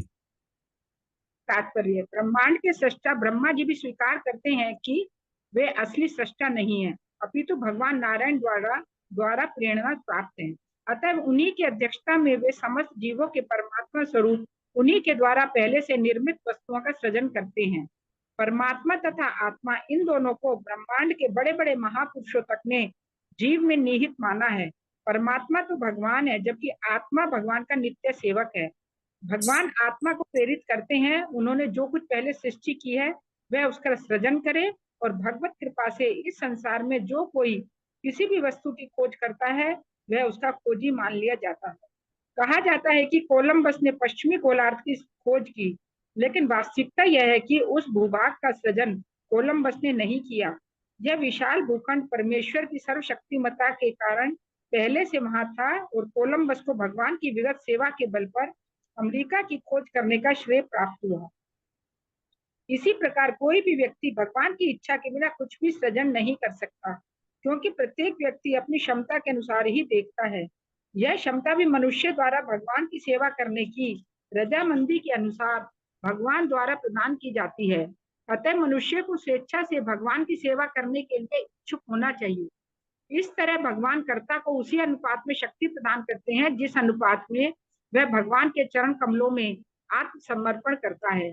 ब्रह्मा जी भगवान के महान भक्त हैं, अतः भगवान ने उन्हें शक्ति दी, या यूं कहें कि यह प्रेरणा दी कि हमारे समक्ष जैसा ब्रह्मांड है वे वैसे ही ब्रह्मांड की सृष्टि करें। भगवान ने इसी तरह अर्जुन को कुरुक्षेत्र में युद्ध करने के लिए प्रेरित किया था। भगवत गीता, तस्मात् त्वनिश्चित यशो लभस्व जित्वा शत्रुन भुंगश्व राज्यम समृद्धम मय वैत्य निहता पूर्वमेव निमित्त मात्रम भव सव्य साचिन। चाहे कुरुक्षेत्र का युद्ध हो या किसी अन्य स्थान अथवा अन्य समय में लड़ा गया कोई युद्ध हो, वह भगवान की इच्छा से लड़ा जाता है, क्योंकि भगवान की मर्जी के बिना कोई इतना बड़ा जनसंहार नहीं कर सकता। दुर्योधन के दल ने कृष्ण की महान भक्त द्रौपदी का अपमान किया, और द्रौपदी ने भगवान से तथा वहां पर उपस्थित सारे मूक दर्शकों से इस अनुचित अपमान से बचने के लिए याचना की। तब अर्जुन को भगवान ने सलाह दी कि वह लड़कर बदला ले, अन्यथा दुर्योधन का दल भगवान की इच्छा से किसी न किसी प्रकार मारा ही जाएगा। इस तरह अर्जुन को निमित्त मात्र बनने तथा भीष्म एवं कर्ण जैसे महान सेनापतियों का वध करने का श्रेय लेने के लिए कहा गया। कठोपनिषद जैसे वैदिक ग्रंथ में भगवान को सर्वभूत अंतरात्मा के रूप में वर्णित किया गया है, अर्थात वे प्रत्येक शरीर के भीतर निवास करने वाले हैं तथा उनकी शरण में आने वाले प्रत्येक व्यक्ति को निर्देश देने वाले हैं। जो शरणागत नहीं है उन्हें भौतिक प्रकृति के संरक्षण में रखा जाता है। भ्रामयन सर्वभूतानि यंत्रारूढ़ानि मायया, इस तरह उन्हें अपने ढंग से कार्य करने दिया जाता है और स्वयं दुष्परिणाम भोगने दिया जाता है। ब्रह्मा तथा अर्जुन जैसे भक्त अपनी ओर से कुछ भी नहीं करते, अपितु पूर्ण शरणागत होने के कारण भगवान के संकेतों की प्रतीक्षा करते रहते हैं। अतः वे कुछ ऐसा करने का प्रयास करते हैं जो सामान्य दृष्टि से अत्यंत आश्चर्यजनक प्रतीत होता है। भगवान का एक नाम उरुक्रम है, जिसका अर्थ है वे जिसके कार्य अत्यंत अद्भुत और जीव की कल्पना से परे होते हैं। अतः भगवान के भक्तों के कार्य कभी कभी अत्यंत अद्भुत प्रतीत होते हैं, क्योंकि उनमें भगवान का निर्देशन रहता है। ब्रह्मांड के सर्वोच्च बुद्धिमान जीव ब्रह्मा से लेकर एक क्षुद्र चींटी तक सारे जीवों की बुद्धि भगवान द्वारा सारे कार्यों के साक्षी रूप में देखी जाती है। भगवान की सूक्ष्म उपस्थिति का अनुभव उस बुद्धिमान व्यक्ति को होता है जो सोचने, अनुभव करने तथा चाहने के मनोवैज्ञानिक प्रभावों का अध्ययन कर सकता है। हरे कृष्ण। Thank you. तो इस तरह से श्लोक में या इस श्लोक के पहले नारद मुनि उनसे पूछते हैं क्या बोल रहे हैं, सब भगवान ही करते हैं, फिर आप क्या करते हैं? तो वो यहाँ के उत्तर क्या देते हैं, जिसकी सृष्टि हो चुकी है मैं उसकी सृष्टि करता हूं। तो बोलते अच्छा, तो जो जिसकी सृष्टि हो चुकी है वो आप करते हैं। सृज्यम सृजामी सृष्टो, जिसकी सृष्टि हुई मैं उसकी सृष्टि करता हूं। फिर वो कहते हैं कि तो ये आपका डिसीजन है कि जिसकी सृष्टि उसकी आप उसका वो करेंगे, सृष्टि करेंगे। तो बोलेगा नहीं, वो डिसीजन भी मैं नहीं लेता हूं। हाँ, सृष्टो हम, हाँ, तस्यापि दृष्टुर ईशस्य कूटस्थस्याखिलात्मनः, हाँ, सृजामि सृष्टो हम ईक्षेवा भी चोदितः। क्योंकि वो भगवान, वो क्या करते हैं, वो डायरेक्शन देते हैं, वो अपनी दृष्टि डालते हैं कि ब्रह्मा जी ये काम आप करिए, वो काम आप करिए, इसलिए मैं करता हूं। और फिर वो कहते हैं कि दृष्टु, हाँ, तत्सापि दृष्टुर ईशस्य, तो ये दृष्टु वर्ड है, उसे वो क्या बता रहे हैं कि अगर वो विटनेस नहीं रहेंगे कि मैं ये काम कर रहा हूं, वो काम कर रहा हूं, तो सृष्टि हो भी नहीं पाएगी। अगर वो कंट्रोल नहीं करेंगे तो भी सृष्टि नहीं हो पाएगी। तो कूटस्थस्य, वो परमात्मा सबके हृदय में विद्यमान है, मेरे हृदय में विद्यमान है, और इसी वजह से मैं सारे के सारे काम कर पा रहा हूं।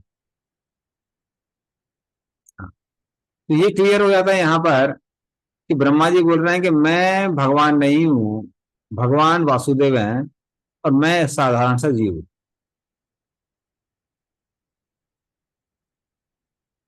तो इस तरह से, क्योंकि वो सबकी बुद्धि में स्थित है, सबके हृदय में विद्यमान है, तो ब्रह्मा जी से लेके एक चींटी तक अपने अपने कार्य कर पा रही है। अगर भगवान नहीं हो, ये सब डायरेक्शन नहीं देंगे, कोई भी अपना कार्य नहीं कर सकता है। और कुछ हद तक हम लोग अगर देखेंगे तो हम लोग भी अपने जीवन में ये अनुभव कर सकते हैं कि कई बार हम लोग वो चीजें ऐसे कर देते हैं जैसे हमको बहुत पहले से पता है। तो मुझे पता नहीं, मेरे साथ अनुभव है कि अगर कोई नई चीज मिली है, नई सेवा मिली है, लग रहा है बहुत मुश्किल है, या फिर कोई घर का ही काम है जो बहुत मुश्किल लग रहा है, और वो फटाफट हो जाता है। और कुछ चीजें ऐसी हैं जिसकी प्रैक्टिस हमने शुरू से की हुई है और एफर्ट डालने पे भी वो गलत हो जाता है। या छोटी चीजें हम लोग भूल जाते हैं। कई बार आपने लोगों को देखा होगा, इतना ज्यादा तमंगुड़ बढ़ जाता है कि हाथ में चाबी होती है और पूरे घर में लोग चाबी ढूंढते रहते हैं। फिर अगला आदमी बोलता है, अरे आपके हाथ में चाबी है? अरे हाथ में चाबी है, हाँ हाथ में तो चाबी थी, हम कहाँ ढूंढ रहे थे उसको। तो इससे सीधे क्या होता है, सीधे ये होता है कि भगवान जो जो कार्य करवा रहे हैं वो हम कर पाते हैं, अन्यथा नहीं कर पाते। पर्सनली एक बार मेरे को याद है कि जो मेरा आईआईटी का जो सर्टिफिकेट मिला हुआ था, जो फाइनली बाहर निकलते सनद बोलते हैं जिसको, तो वो लॉकर के अंदर ही रखी हुई थी। पर क्योंकि वो काले रंग की है और लॉकर भी पूरा काले रंग का था, दिख ही नहीं रहा। तो यहाँ वहां पूरे घर में ढूंढ डाला। हम्म, उसके बाद इवन अप्लाई करने वाला था, उसके लिए अप्लाई करा तो अप्लाई नहीं हो पा रहा था। वो लोग बोल रहे थे कि वहीं का कोई स्टूडेंट है, उससे बोलना पड़ेगा, वो ये करेगा वो करेगा, बड़ा लंबा प्रोसीजर था। तो फाइनली मैंने डिसीजन ले लिया कि ठीक है, अभी कुछ भी टिकट कटा के अभी खड़गपुर जाएंगे, वो सब लेके आएंगे। और फिर उसके बाद में जब इस तरह से परेशान थे, तो कुछ तो सामान निकालने के लिए लॉकर में हाथ डाला, देखा वो भी बाहर आ गया। तो इस तरह से हो जाता है। शायद और भी डिवोटीज का अनुभव होगा, ऐसा हो जाता है।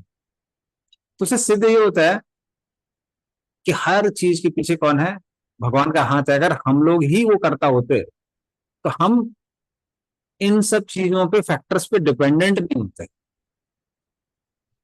जैसे चीजें याद आ रही हैं, नहीं आ रही हैं, अनुभव में आ रही हैं, नहीं आ रही हैं, इसका मतलब है कि हम किसी ना किसी चीज पे डिपेंडेंट हैं, इंडिपेंडेंट नहीं है, स्वतंत्र नहीं है। और वही ब्रह्मा जी यहाँ पर बोल रहे हैं। ठीक है, नेक्स्ट श्लोक में चलते हैं।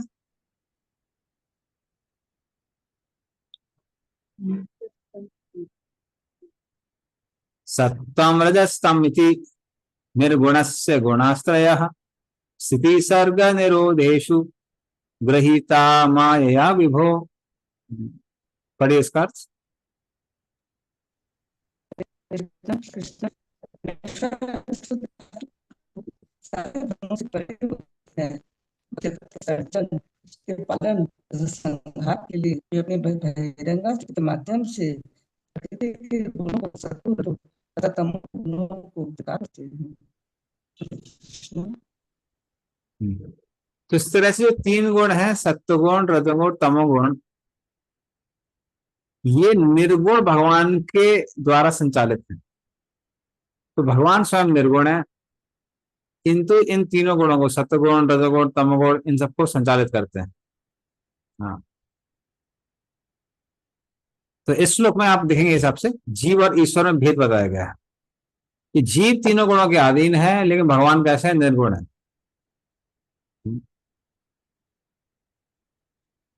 तो इस तरह से वो क्या बता रहे हैं? हाँ, तो यहाँ वो क्या बोले, वो तीनों गुण जो है वो भगवान, निर्गुण भगवान पे आधारित है। तो इस तरह से भगवान 3 गुणों की बनी हुई ये जो बहिरंग शक्ति है, हाँ, जिसको हम लोग माया शक्ति कहते हैं, उसके माध्यम से वो क्या करते हैं? इस संसार की सृष्टि करते हैं, इसका पालन करते हैं और इसका संहार करते हैं। तो कृष्ण का एक नित्य रूप है जो गोलोक वृंदावन में है, किंतु जो सृष्टि आदि का जो कार्य है वो भगवान अपनी माया के माध्यम से करते हैं, स्वयं डायरेक्टली नहीं करते हैं। और क्योंकि भगवान डायरेक्टली इन्वॉल्व नहीं है, इसीलिए कई बार लोग कंफ्यूज हो जाते हैं, उनको समझ में नहीं आता कि ये कर कौन रहा है। तो वो लोगों को पता नहीं चलता है। जैसे अभी इंडिया पाकिस्तान की जो लड़ाई चल रही थी, तो जो उस समय के लोग हैं, मतलब जो पाकिस्तान में जब इंडिया बम पे बम फेंक रही थी, तो वहां के जो कुछ लोकल लोग हैं, उनका अनुभव ये था, वो कह रहे थे कि आग का गोला आया, यहाँ पे ये मदरसा चल रहा था, उसमें जाके गिरा और मदरसे से आवाज आने लगी कि अरे मदरसा खाली करिए, खाली करिए। लेकिन हमको समझ में नहीं आता हो क्या रहा है। बहुत समय बाद पता चला उनको कि इंडियन आर्मी ने अटैक किया है और इस वजह से ये सारे गोले गिर रहे थे। तो उसी तरह से भगवान सृष्टि, पालन और संहार अपने 3 गुणों के माध्यम से करते हैं, और क्योंकि वो डायरेक्टली इन्वॉल्व नहीं है, तो लोगों को पता नहीं चलता है कि भगवान इन्वॉल्व है। इसलिए बहुत सारे लोग नास्तिक हो जाते हैं और कहते हैं कि अरे नहीं, कोई इन्वॉल्व नहीं है। ये सारी चीजें स्वाभाविक रूप से आ रही हैं।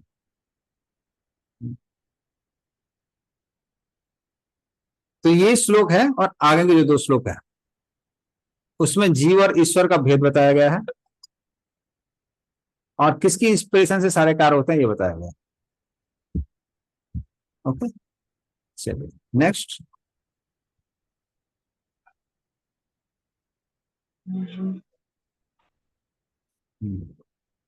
कार्य कारण कर्तृत्व द्रव्य ज्ञान क्रियाश्रया बध्नन्ति नित्यदा मुक्तम मायिनम पुरुषम गुणा। पढ़ इसका अर्थ और तात्पर्य। हरे कृष्णा। भौतिक प्रकृति के ये तीनों गुण आगे चलकर पदार्थ, ज्ञान तथा क्रियाओं के रूप में प्रकट होकर सनातन रूप से दिव्य जीव को कार्य कारण के प्रतिबंधों के अंतर्गत डाल देते हैं और ऐसे कार्यों के लिए उसे उत्तरदायी बना देते हैं। तात्पर्य, चूंकि नित्य दिव्य जीव अंतरंगा तथा बहिरंगा शक्तियों के मध्य में स्थित है, अतः वे भगवान की तटस्थ शक्ति कहलाते हैं। वास्तव में जीव भौतिक शक्ति द्वारा इस प्रकार बद्ध होने के लिए नहीं है, लेकिन भौतिक शक्ति पर प्रभुता जताने के मिथ्या भाव के कारण वे ऐसी शक्ति के वशीभूत हो जाते हैं और इस तरह तीनों गुणों द्वारा बन जाते हैं।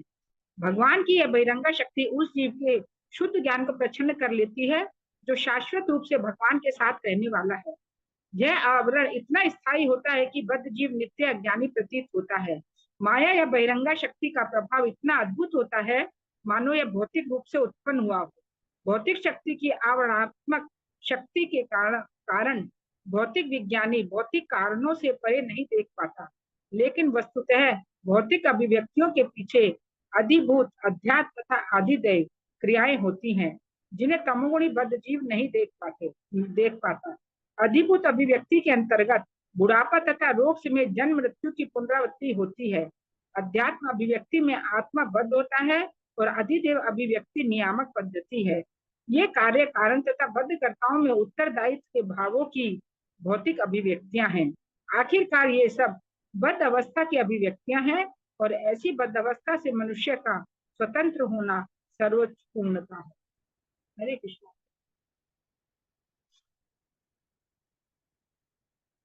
इस तरह से श्लोक में ब्रह्मा जी बता रहे हैं कि ये जो 3 गुण हैं, तो ये जो 3 गुण हैं वो किसको बांधते हैं? वो जीव को बांधते हैं। तो उस जीव को भी यहाँ पुरुषम कहा गया है। हाँ, बदनाति नित्यदा मुक्तम मायिनम पुरुषम गुणा। तो वो जो जीव जो 3 गुणों के संपर्क में आता है, गुण उसको बांध देते हैं। क्यों बांध देते हैं? तो हालांकि ये क्लियर लिखा है जो माया के संपर्क में आता है उनको ही बांधते हैं, पर क्यों बांधते हैं? क्योंकि ये जीव का लक्षण है। हाँ, तो जीव की परिभाषा नारद पंचरात्र में आती है। यत् तटस्थतु चित्रूपम सा संवेदाद विनिर्गतम रंजितम गुण रागेना सा जीव इति कथ्यते। सा जीव इति कथ्यते, इसको जीव कहते हैं। किसको कहते हैं? यत् तटस्थतु चित्रूपम, जो चित्र रूप है अर्थात आध्यात्मिक रूप है जिसका, लेकिन वो कहाँ स्थित है? वो तट में स्थित है। जिसे एक समुद्र का कोई भी तट होता है वो कभी गीला होता है, कभी सूखा होता है। उसी तरह से जीव क्या है? कभी अंतरंग शक्ति और कभी बहिरंग शक्ति के संपर्क में आ जाता है या उसके अधीन हो जाता है। और रंजितम गुण रागेना, और इसकी आदत क्या होती है? अपने आप को रंजितम मतलब कलर कर लेना। किससे कलर कर लेना? सत्वगुण, रजोगुण, तमोगुण से कलर कर लेना। तो उसकी आदत होती है कभी सत्वगुण के अधीन होगा, कभी रजोगुण के अधीन होगा, कभी तमोगुण का अधीन होगा। तो ऐसा जो आध्यात्मिक पदार्थ है या फिर आध्यात्मिक व्यक्ति है, उसको हम लोग क्या बोलते हैं? सजीविति कथ्यते, उसको जीव कहा जाता है। तो इसके अंदर टेंडेंसी है 3 गुणों के अधीन होने की। उस तरह से जीव के बारे में बताया गया है। तो हालांकि पिछले श्लोक में जैसा बताया गया है, तो ऐसा हो सकता है कि उसे किसी को लगेगा नहीं नहीं जीव भी माया के से परे है, पर यहाँ क्लियरली क्या बताया कि नहीं, जीव नित्य मुक्त है। क्यों? क्योंकि उसके पास में ज्ञान है, किंतु वो फिर भी उसके अंदर अज्ञान में फंसने की प्रवृत्ति है।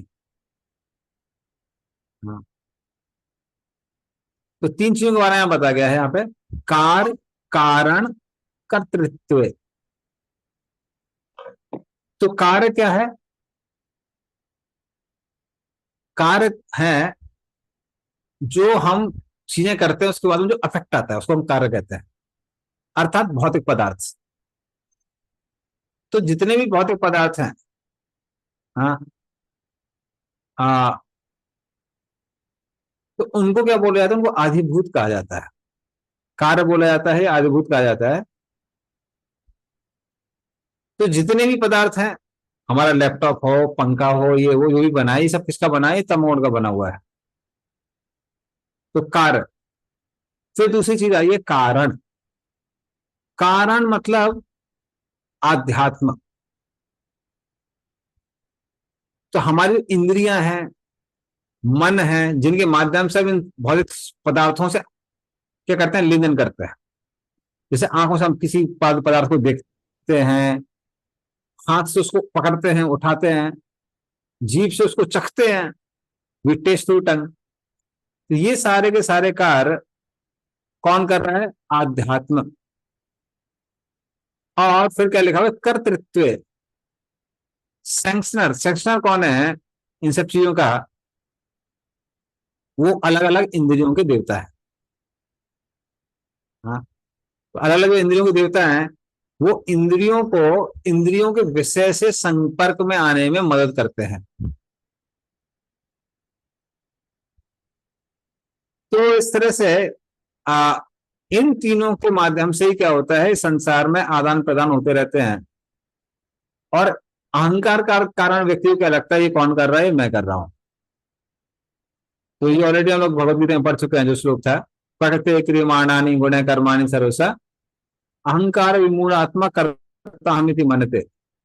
समझो, तीन गुण है, तीन गुण इन तीनों के द्योतक है। क्योंकि जो भी भौतिक पदार्थ है, जिनको यहाँ पर कारण कहा गया है, तो वो सॉरी कारण नहीं, कार्य कहा गया है, जिनको कार्य कहा गया है, तो वो सब तमोगुण में है। जिनको कारण कहा गया है, वो इंद्रियां, जो हमारे मन, सॉरी इंद्रियां, हाथ पैर जीव इत्यादि, ये सब किस में आते हैं, ये सब आते हैं रजोगुण में। बुद्धि भी रजोगुण में आती है। और आधिदेव, जो उसके सैंक्शनर है देवता, वो आते हैं सत्वगुण में। और इन तीनों के इंटरेक्शन से संसार में सारी चीजें हो रही हैं। जैसे हम आंख नहीं है तो हम देख नहीं सकते हैं, लेकिन अगर कुछ देखने के लिए नहीं है तो भी नहीं देख सकते हैं। कुछ देखने के लिए तो होना चाहिए। तो भौतिक पदार्थ दिखने के लिए है, आंख दिखने वाली है, पर सैंक्शन करने वाले कौन है, सैंक्शन करने वाले देवतागण हैं। अगर सूर्य देव सैंक्शन नहीं करेंगे तो भली आंख हो और साथ में वो सामने वस्तु हो, पर हम नहीं देख पाएंगे। इसलिए उनकी भी क्या चाहिए, उनका भी सैंक्शन चाहिए। और जनरली कई लोग ट्रीटमेंट भी वैसे करते हैं। जैसे एक आयुर्वेदिक ट्रीटमेंट होती है कि आप एकदम सूर्योदय के समय, अगर कुछ समय का जब एकदम शॉर्ट होता है, जो लोग सूर्य की तरफ देखते हैं उनकी आंखें तेज हो जाती है, क्योंकि वो उसके देवता है, सूर्यदेव उसके देवता है। तो इस तरह से तीनों के इंटरेक्शन से तमोगुण में कौन है, भौतिक पदार्थ, रजोगुण में कौन है, इंद्रियां, सत्वगुण में कौन है, देवता। इन तीनों के इंटरेक्शन से क्या होता है, सारे भौतिक इंटरेक्शन होते हैं। लेकिन व्यक्ति को क्या लगता है, वो उसको लगता है कि कौन कर रहा है, मैं ही सारे इंटरेक्शन कर रहा हूं। तो कारण कारण कतित्व। ओके, सो द्रव्य ज्ञान क्रियाश्रय। सो द्रव्य मीन्स भौतिक पदार्थ, ज्ञान मीन्स उसकी नॉलेज, और क्रिया मीन्स एक्टिविटी। तो द्रव्य मीन्स का रिलेशनशिप हो गया कार्य के साथ, ज्ञान का रिलेशनशिप हो गया देवताओं के साथ, और क्रिया का रिलेशनशिप हो गया कारण के साथ, मतलब इंद्रियों के साथ। इन सब का आश्रय कौन है, भगवान है। लेकिन ये सब के सब जीव को क्या करते हैं, जीव को इन्फ्लुएंस करके बाउंड करते हैं, इस संसार से आसक्त करते हैं। ठीक है, नेक्स्ट श्लोक में चलते हैं। Prabhuji, I have a question. हाँ, yes yes Prabhu, yes. is it audible? हाँ, Audible now, yes. Prabhu, in Bhagavad Gita, 18th chapter, Adhishtanam. तथा करता ध्यान। Yes. हाँ। So there is a factor. One of the factors is cheshta, the endeavor. So in this matter, that everything is will be done by the will of the Lord, or sanction of the Lord, and there are field of activities is there. There is the doer is there, but there should be the cheshta. That cheshta is depend on the desire, or that is also the influence of time that it will have that cheshta. The soul have cheshta. In this perspective, this is true. So in this perspective, we can say the seed is a desire of the living entity. Seed is desire of the living entity. But we have to understand that just seed of desire is not enough. All rest of all arrangements are made by Supreme Lord only. तो जैसे मान लीजिए किसी घर में अगर छोटा सा बच्चा वो इच्छा करता है कि मुझे लीची खाना है, लीची बड़ी पसंद है, गर्मी का मौसम में लीची खाना है। अब जहां तक उस बच्चे की बात आती है, ना उसके पास पैसे हैं लीची खरीदने के, ना वो छोटा सा बच्चा बाहर जाके लीची खरीद सकता है, ना ही वो एक पेड़ लगा सकता है जिसमें से लीची निकलेंगे और वो लीची खा लेगा। वो सिर्फ क्या कर रहा है, इच्छा कर रहा है। लेकिन उसके जो पिताजी हैं या फिर घर के अन्य सदस्य हैं, उसके प्रेम के कारण क्या करते हैं, अरे तुम चिंता मत करो, हम तुम्हारे सामने लीची ला के रख देंगे। तो मेहनत करके पैसा कमाते हैं, खरीद के लाते हैं, उसको धो के माँ क्या करती है, प्लेट में ला के देती है, और उसको यही काम करना है, खाना है उसको। हम्म। तो उसी तरह से आ, इच्छा करता है जीव, लेकिन बाकी सारे अरेंजमेंट कौन करते हैं, भगवान करते हैं। तो आप एक हिसाब से एक वो जिसको बोलते हैं क्रेडिट उस बच्चे को दे सकते हैं, क्योंकि उसने इच्छा की लीची खाने के लिए, इसलिए लीची अरेंज हुई। हम्म। तो उसका क्रेडिट आप उसको दे सकते हैं, but rest of the arrangement कौन कर रहा है, वो भगवान कर रहा है। ठीक है, Thank you. Thank you. Hare, next shloka, next verse. प्रभु जी का लीची खाने वाला आ गया पीछे से। चलिए। सहेज भगवान लिंगेश त्रिभिर एतिर अदोक्षजः स्वलक्षित गतिर ब्रह्मन सर्वेषां मम चेश्वरः। पढ़िए इसको।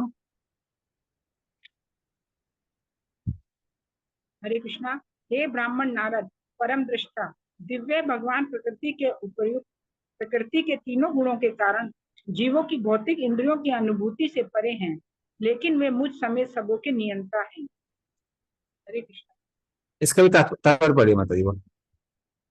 तात्पर्य, भगवद गीता में भगवान ने यह स्पष्ट रूप से घोषित किया है कि निर्विशेषवादी जो ब्रह्म ज्योति रूप भगवान की दिव्य किरणों को अधिक महत्व देता है तथा यह निष्कर्ष निकालता है कि परम सत्य अंतोतत्व निर्विशेष है तथा आवश्यकता पड़ने पर अपना रूप प्रकट करता है, ऐसा निर्विशेषवादी सगुणवादी से कम बुद्धिमान होता है, चाहे वह वेदांत के अध्ययन में कितना ही क्यों न लगा रहे। तथ्य तो यह है कि ऐसे निर्विशेषवादी भौतिक प्रकृति के उपर्युक्त गुणों से आच्छादित रहते हैं, अतः वे भगवान तक पहुंचने में असमर्थ रहते हैं। भगवान प्रत्येक व्यक्ति के लिए सुगम्य नहीं है, क्योंकि वे अपनी योग माया शक्ति से आवृत रहते हैं, लेकिन इससे यह त्रुटिपूर्ण निष्कर्ष नहीं निकालना चाहिए कि भगवान मूलतः अव्यक्त थे और अब मनुष्य रूप में प्रकट हुए हैं। पूर्ण पुरुषोत्तम भगवान के रूपहीन होने की यह भ्रांत धारणा भगवान के योग माया आवरण के कारण है, और जब बद्ध जीव भगवान की शरण में जाता है तो परम इच्छा से ही यह दूर हो सकता है। भगवत भक्त जो भौतिक प्रकृति के उपयुक्त तीनों गुणों से परे रहते हैं, वे शुद्ध भक्ति भाव में अपनी प्रेम दृष्टि से उनके सर्व आनंदमय दिव्य रूप का दर्शन कर सकते हैं। हरे कृष्ण। धन्यवाद। तो भगवान जो हैं वो इस माया शक्ति को धारण करने वाले हैं। फिर क्या लिखा है, स्वलिक्षिता गतिर ब्रह्मन सर्वेषां चैश्वरः।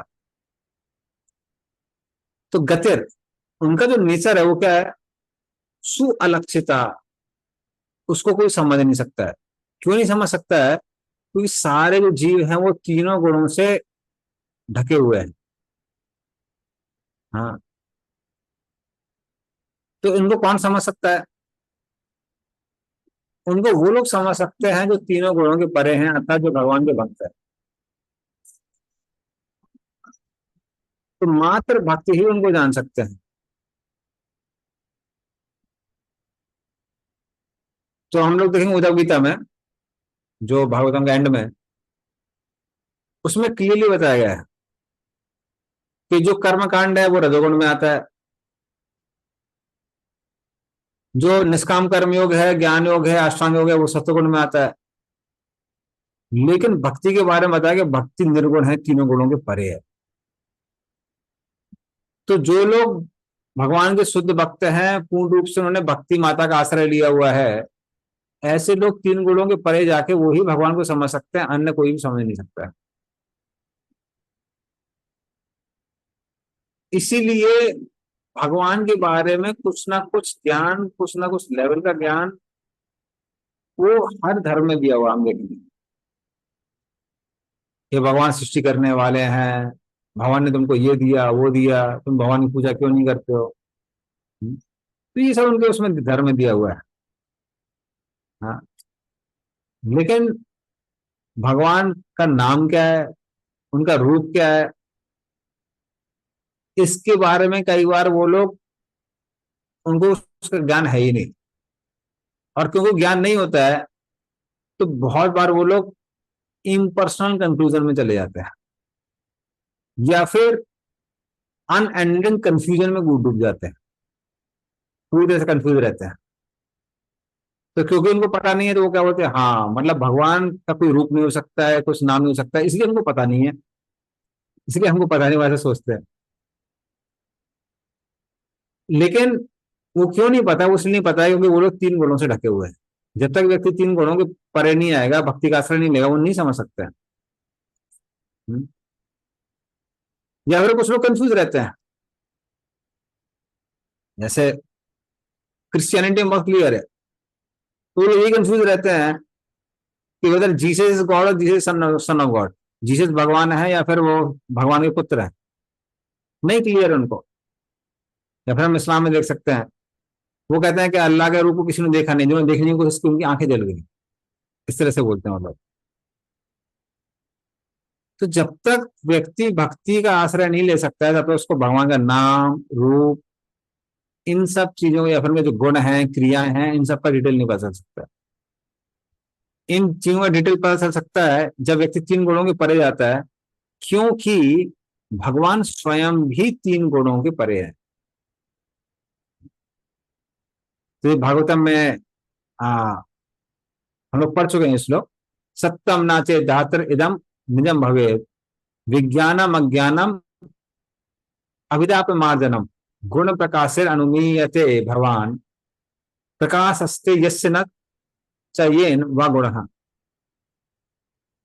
तो उसमें बताया गया कि हे भगवान, आप सब कारणों के कारण हैं और आपका शरीर दिव्य है, तीनों गुणों के दिव्य है, सॉरी तीनों गुणों के परे है,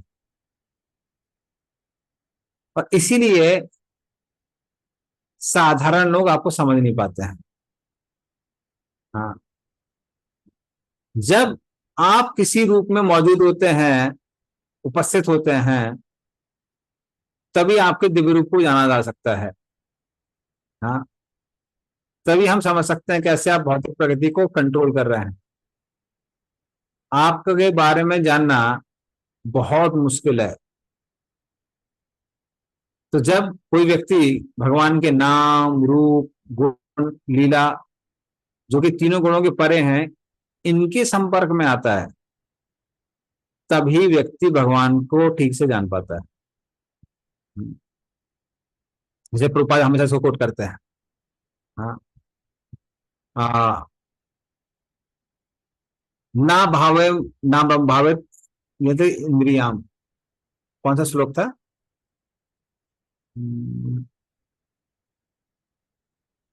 सेवन मुख जीवादि समय स्फूर्ति था, समझ रहे फर्स्ट लाइन, ना भवेद गायम इंद्रियाम सेवन मुखे जिव्यादि समय स्फूर्ति था। ओके, एनीवे, इसका उसमें प्रभुपाद हमेशा कोट करते हुए बताते हैं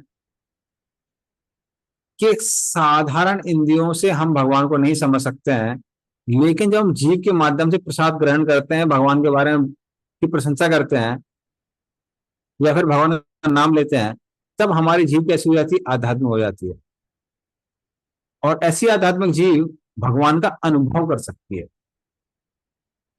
उस तरह से जब भगवान के कोई संपर्क में आता है तभी वो भगवान को समझ सकता है, अन्यथा नहीं समझ सकता। ओके, ठीक है, नेक्स्ट श्लोक।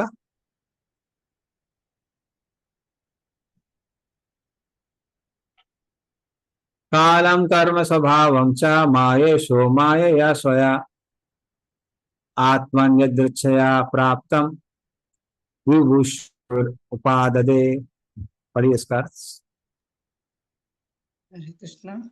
समस्त शक्तियों के नियंता भगवान अपनी ही शक्ति से सनातन काल समस्त जीवों के भाग्य तथा उनके विशिष्ट स्वभाव का सृजन करते हैं और फिर स्वतंत्र रूप से उन्हें विलीन कर लेते हैं। हरे कृष्णा। हाँ, इसका तात्पर्य पढ़िए मानते। हरे कृष्णा। इस भौतिक संसार का सृजन जिसमें परमेश्वर बद्ध जीवों को अपने अधीन रखकर कर्म करने देते हैं, हर बार यह प्रलय के बाद बार बार होता रहता है। भौतिक सृष्टि असीम आकाश में बादल के समान है। वास्तविक आकाश तो आध्यात्मिक आकाश है, जो ब्रह्म ज्योति की किरणों से निरंतर भरा रहता है, और असीम आकाश का एक अंश भौतिक सृष्टि रूपी महतत्व के बादल से आच्छादित रहता है। इससे भगवान की बहिरंगा शक्ति के नियंत्रण में रहकर इच्छानुसार कर्म करने के लिए बद्ध जीवों को छोड़ दिया जाता है। जो भगवान की इच्छा के विरुद्ध अपनी प्रभुता जताना चाहते हैं, जिस प्रकार वर्षा ऋतु हर बार आती है और चली जाती है, उसी तरह सृष्टि बार बार उत्पन्न होती है, भगवान के नियंत्रण में पुनः विलीन हो जाती है। इसकी पुष्टि भगवत गीता 8.19 में हुई है। इस तरह भौतिक जगतों की सृष्टि तथा प्रलय भगवान का नियमित कार्य है। इसमें बद्ध जीवों को इच्छानुसार क्रीड़ा करने और अपना अपना भाग्य निर्मित करके प्रलय के समय अपनी स्वतंत्र इच्छाओं के अनुसार पुनः जन्म देने के लिए छोड़ दिया जाता है। इससे सृष्टि एक ऐतिहासिक तिथि से प्रारंभ होती है, जैसा कि हम अपने अल्प अनुभव से सोचने के आदी है। सृष्टि तथा प्रलय का प्रक्रम अनादि कहलाता है, अर्थात इसकी उत्पत्ति पहले पहल कब हुई इसका पता नहीं है, क्योंकि आंशिक सृजन की अवधि 8.640000 वर्ष है। लेकिन वैदिक साहित्य में वर्णित सृष्टि का नियम यह है कि वो कुछ कुछ अंतरालों में सृजित होती है और भगवान की इच्छा से पुनः विनष्ट हो जाती है। सारी भौतिक सृष्टि या आध्यात्मिक सृष्टि भी भगवान की सृष्टि की वैसी ही अभिव्यक्ति है, जैसे कि अग्नि का प्रकाश तथा उष्मा अग्नि की शक्ति की विभिन्न अभिव्यक्तियां हैं।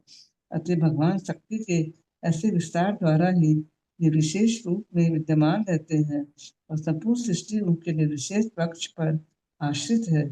तो भी वे अपने को ऐसी सृष्टि के पूर्णम के रूप में पृथक रखते हैं। अतः किसी को गलत तरीके से यह नहीं सोचना चाहिए कि वे अपने निर्विशेष असीम विस्तार के कारण साकार रूप में विद्यमान नहीं होते। उनका निर्विशेष विस्तार उनकी शक्ति की अभिव्यक्ति है और वे अपने असंख्य निर्विशेष विस्तारों के होते हुए भी सदा अपने साकार रूप में विद्यमान रहते हैं। भगवत गीता 9.57 मानवीय बुद्धि के लिए यह कल्पना कर पाना अत्यंत कठिन है, किस तरह सारी सृष्टि भगवान की शक्ति के विस्तार पर टिकी है। लेकिन भगवान ने भगवत गीता में एक बहुत सुंदर उदाहरण दे रखा है। उसने कहा है कि यद्यपि वायु तथा परमाणु आकाश के विशाल विस्तार में टिके हैं, जो प्रत्येक भौतिक वस्तु के लिए विश्राम का आधार है, तो भी यह आकाश पृथक तथा अप्रभावित रहता है। इसी प्रकार यद्यपि परमेश्वर अपनी शक्ति के विस्तार से उत्पन्न प्रत्येक वस्तु का पालन करते हैं, तो भी वे सदैव पृथक रहते हैं। इसे तो निराकार ब्रह्म के प्रबल समर्थक शंकराचार्य तक ने स्वीकार किया है। ये कहते हैं, नारायण परो अव्यक्तात्, अर्थात नारायण अपनी निर्विशेष नारायण अपनी विशेष सृजनात्मक शक्ति से तक विद्यमान रहते हैं। इस तरह प्रलय के समय यह सारी सृष्टि नारायण के दिव्य शरीर के भीतर लीन हो जाती है और यह सृष्टि पुनः भाग्य तथा स्वभाव की उन्हीं अपरिवर्तित कोटियों समेत उन्हीं के शरीर से उद्भूत होती है। सारे व्यक्तिगत जीव भगवान के अंश होने के कारण कभी कभी आत्मा के रूप में वर्णित होते हैं, जो आध्यात्मिक संरचना में से एक से है। लेकिन चूंकि ऐसे जीव भौतिक सृष्टि के प्रति पूरी आसक्ति के साथ आकृष्ट होते रहते हैं, अतः वे भगवान से भिन्न होते हैं। हरे कृष्ण।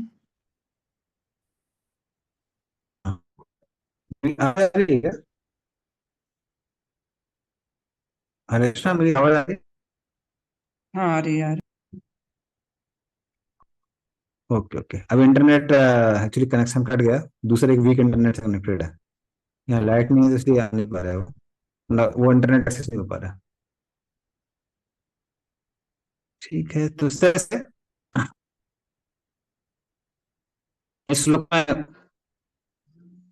बढ़ रहे हैं, वो कह रहे हैं कि भगवान अपनी माया शक्ति के माध्यम से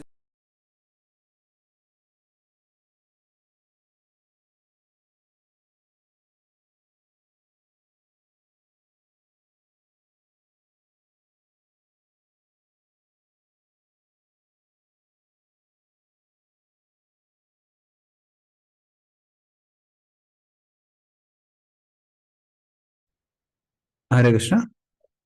एक्चुअली बार बार में भी हम लोग इसको अभी एंड में करेंगे यहाँ पे। तो इसका इस श्लोक को हम लोग दोबारा कर लेंगे उसमें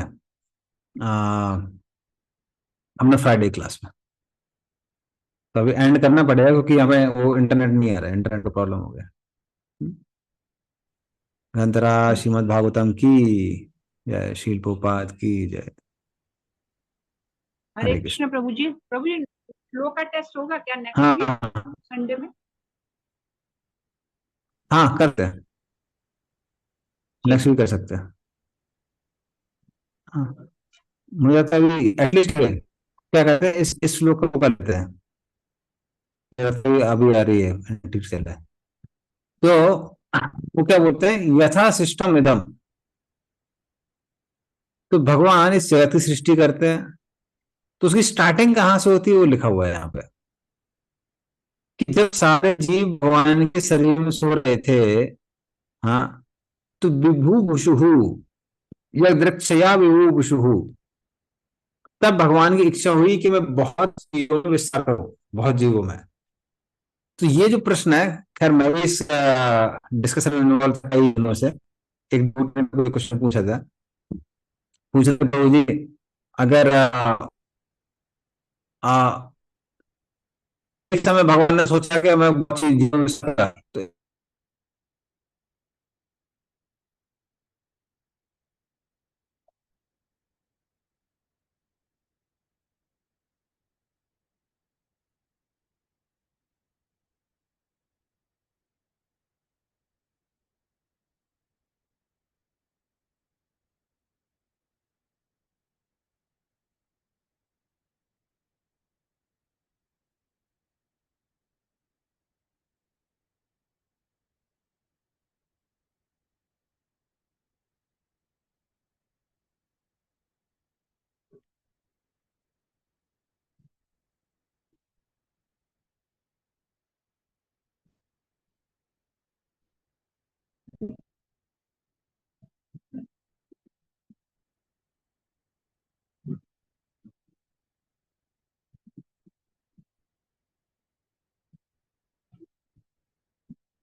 तो कृष्णा, लगता है नेटवर्क इशू है, आएंगे नहीं क्या प्रभु जी?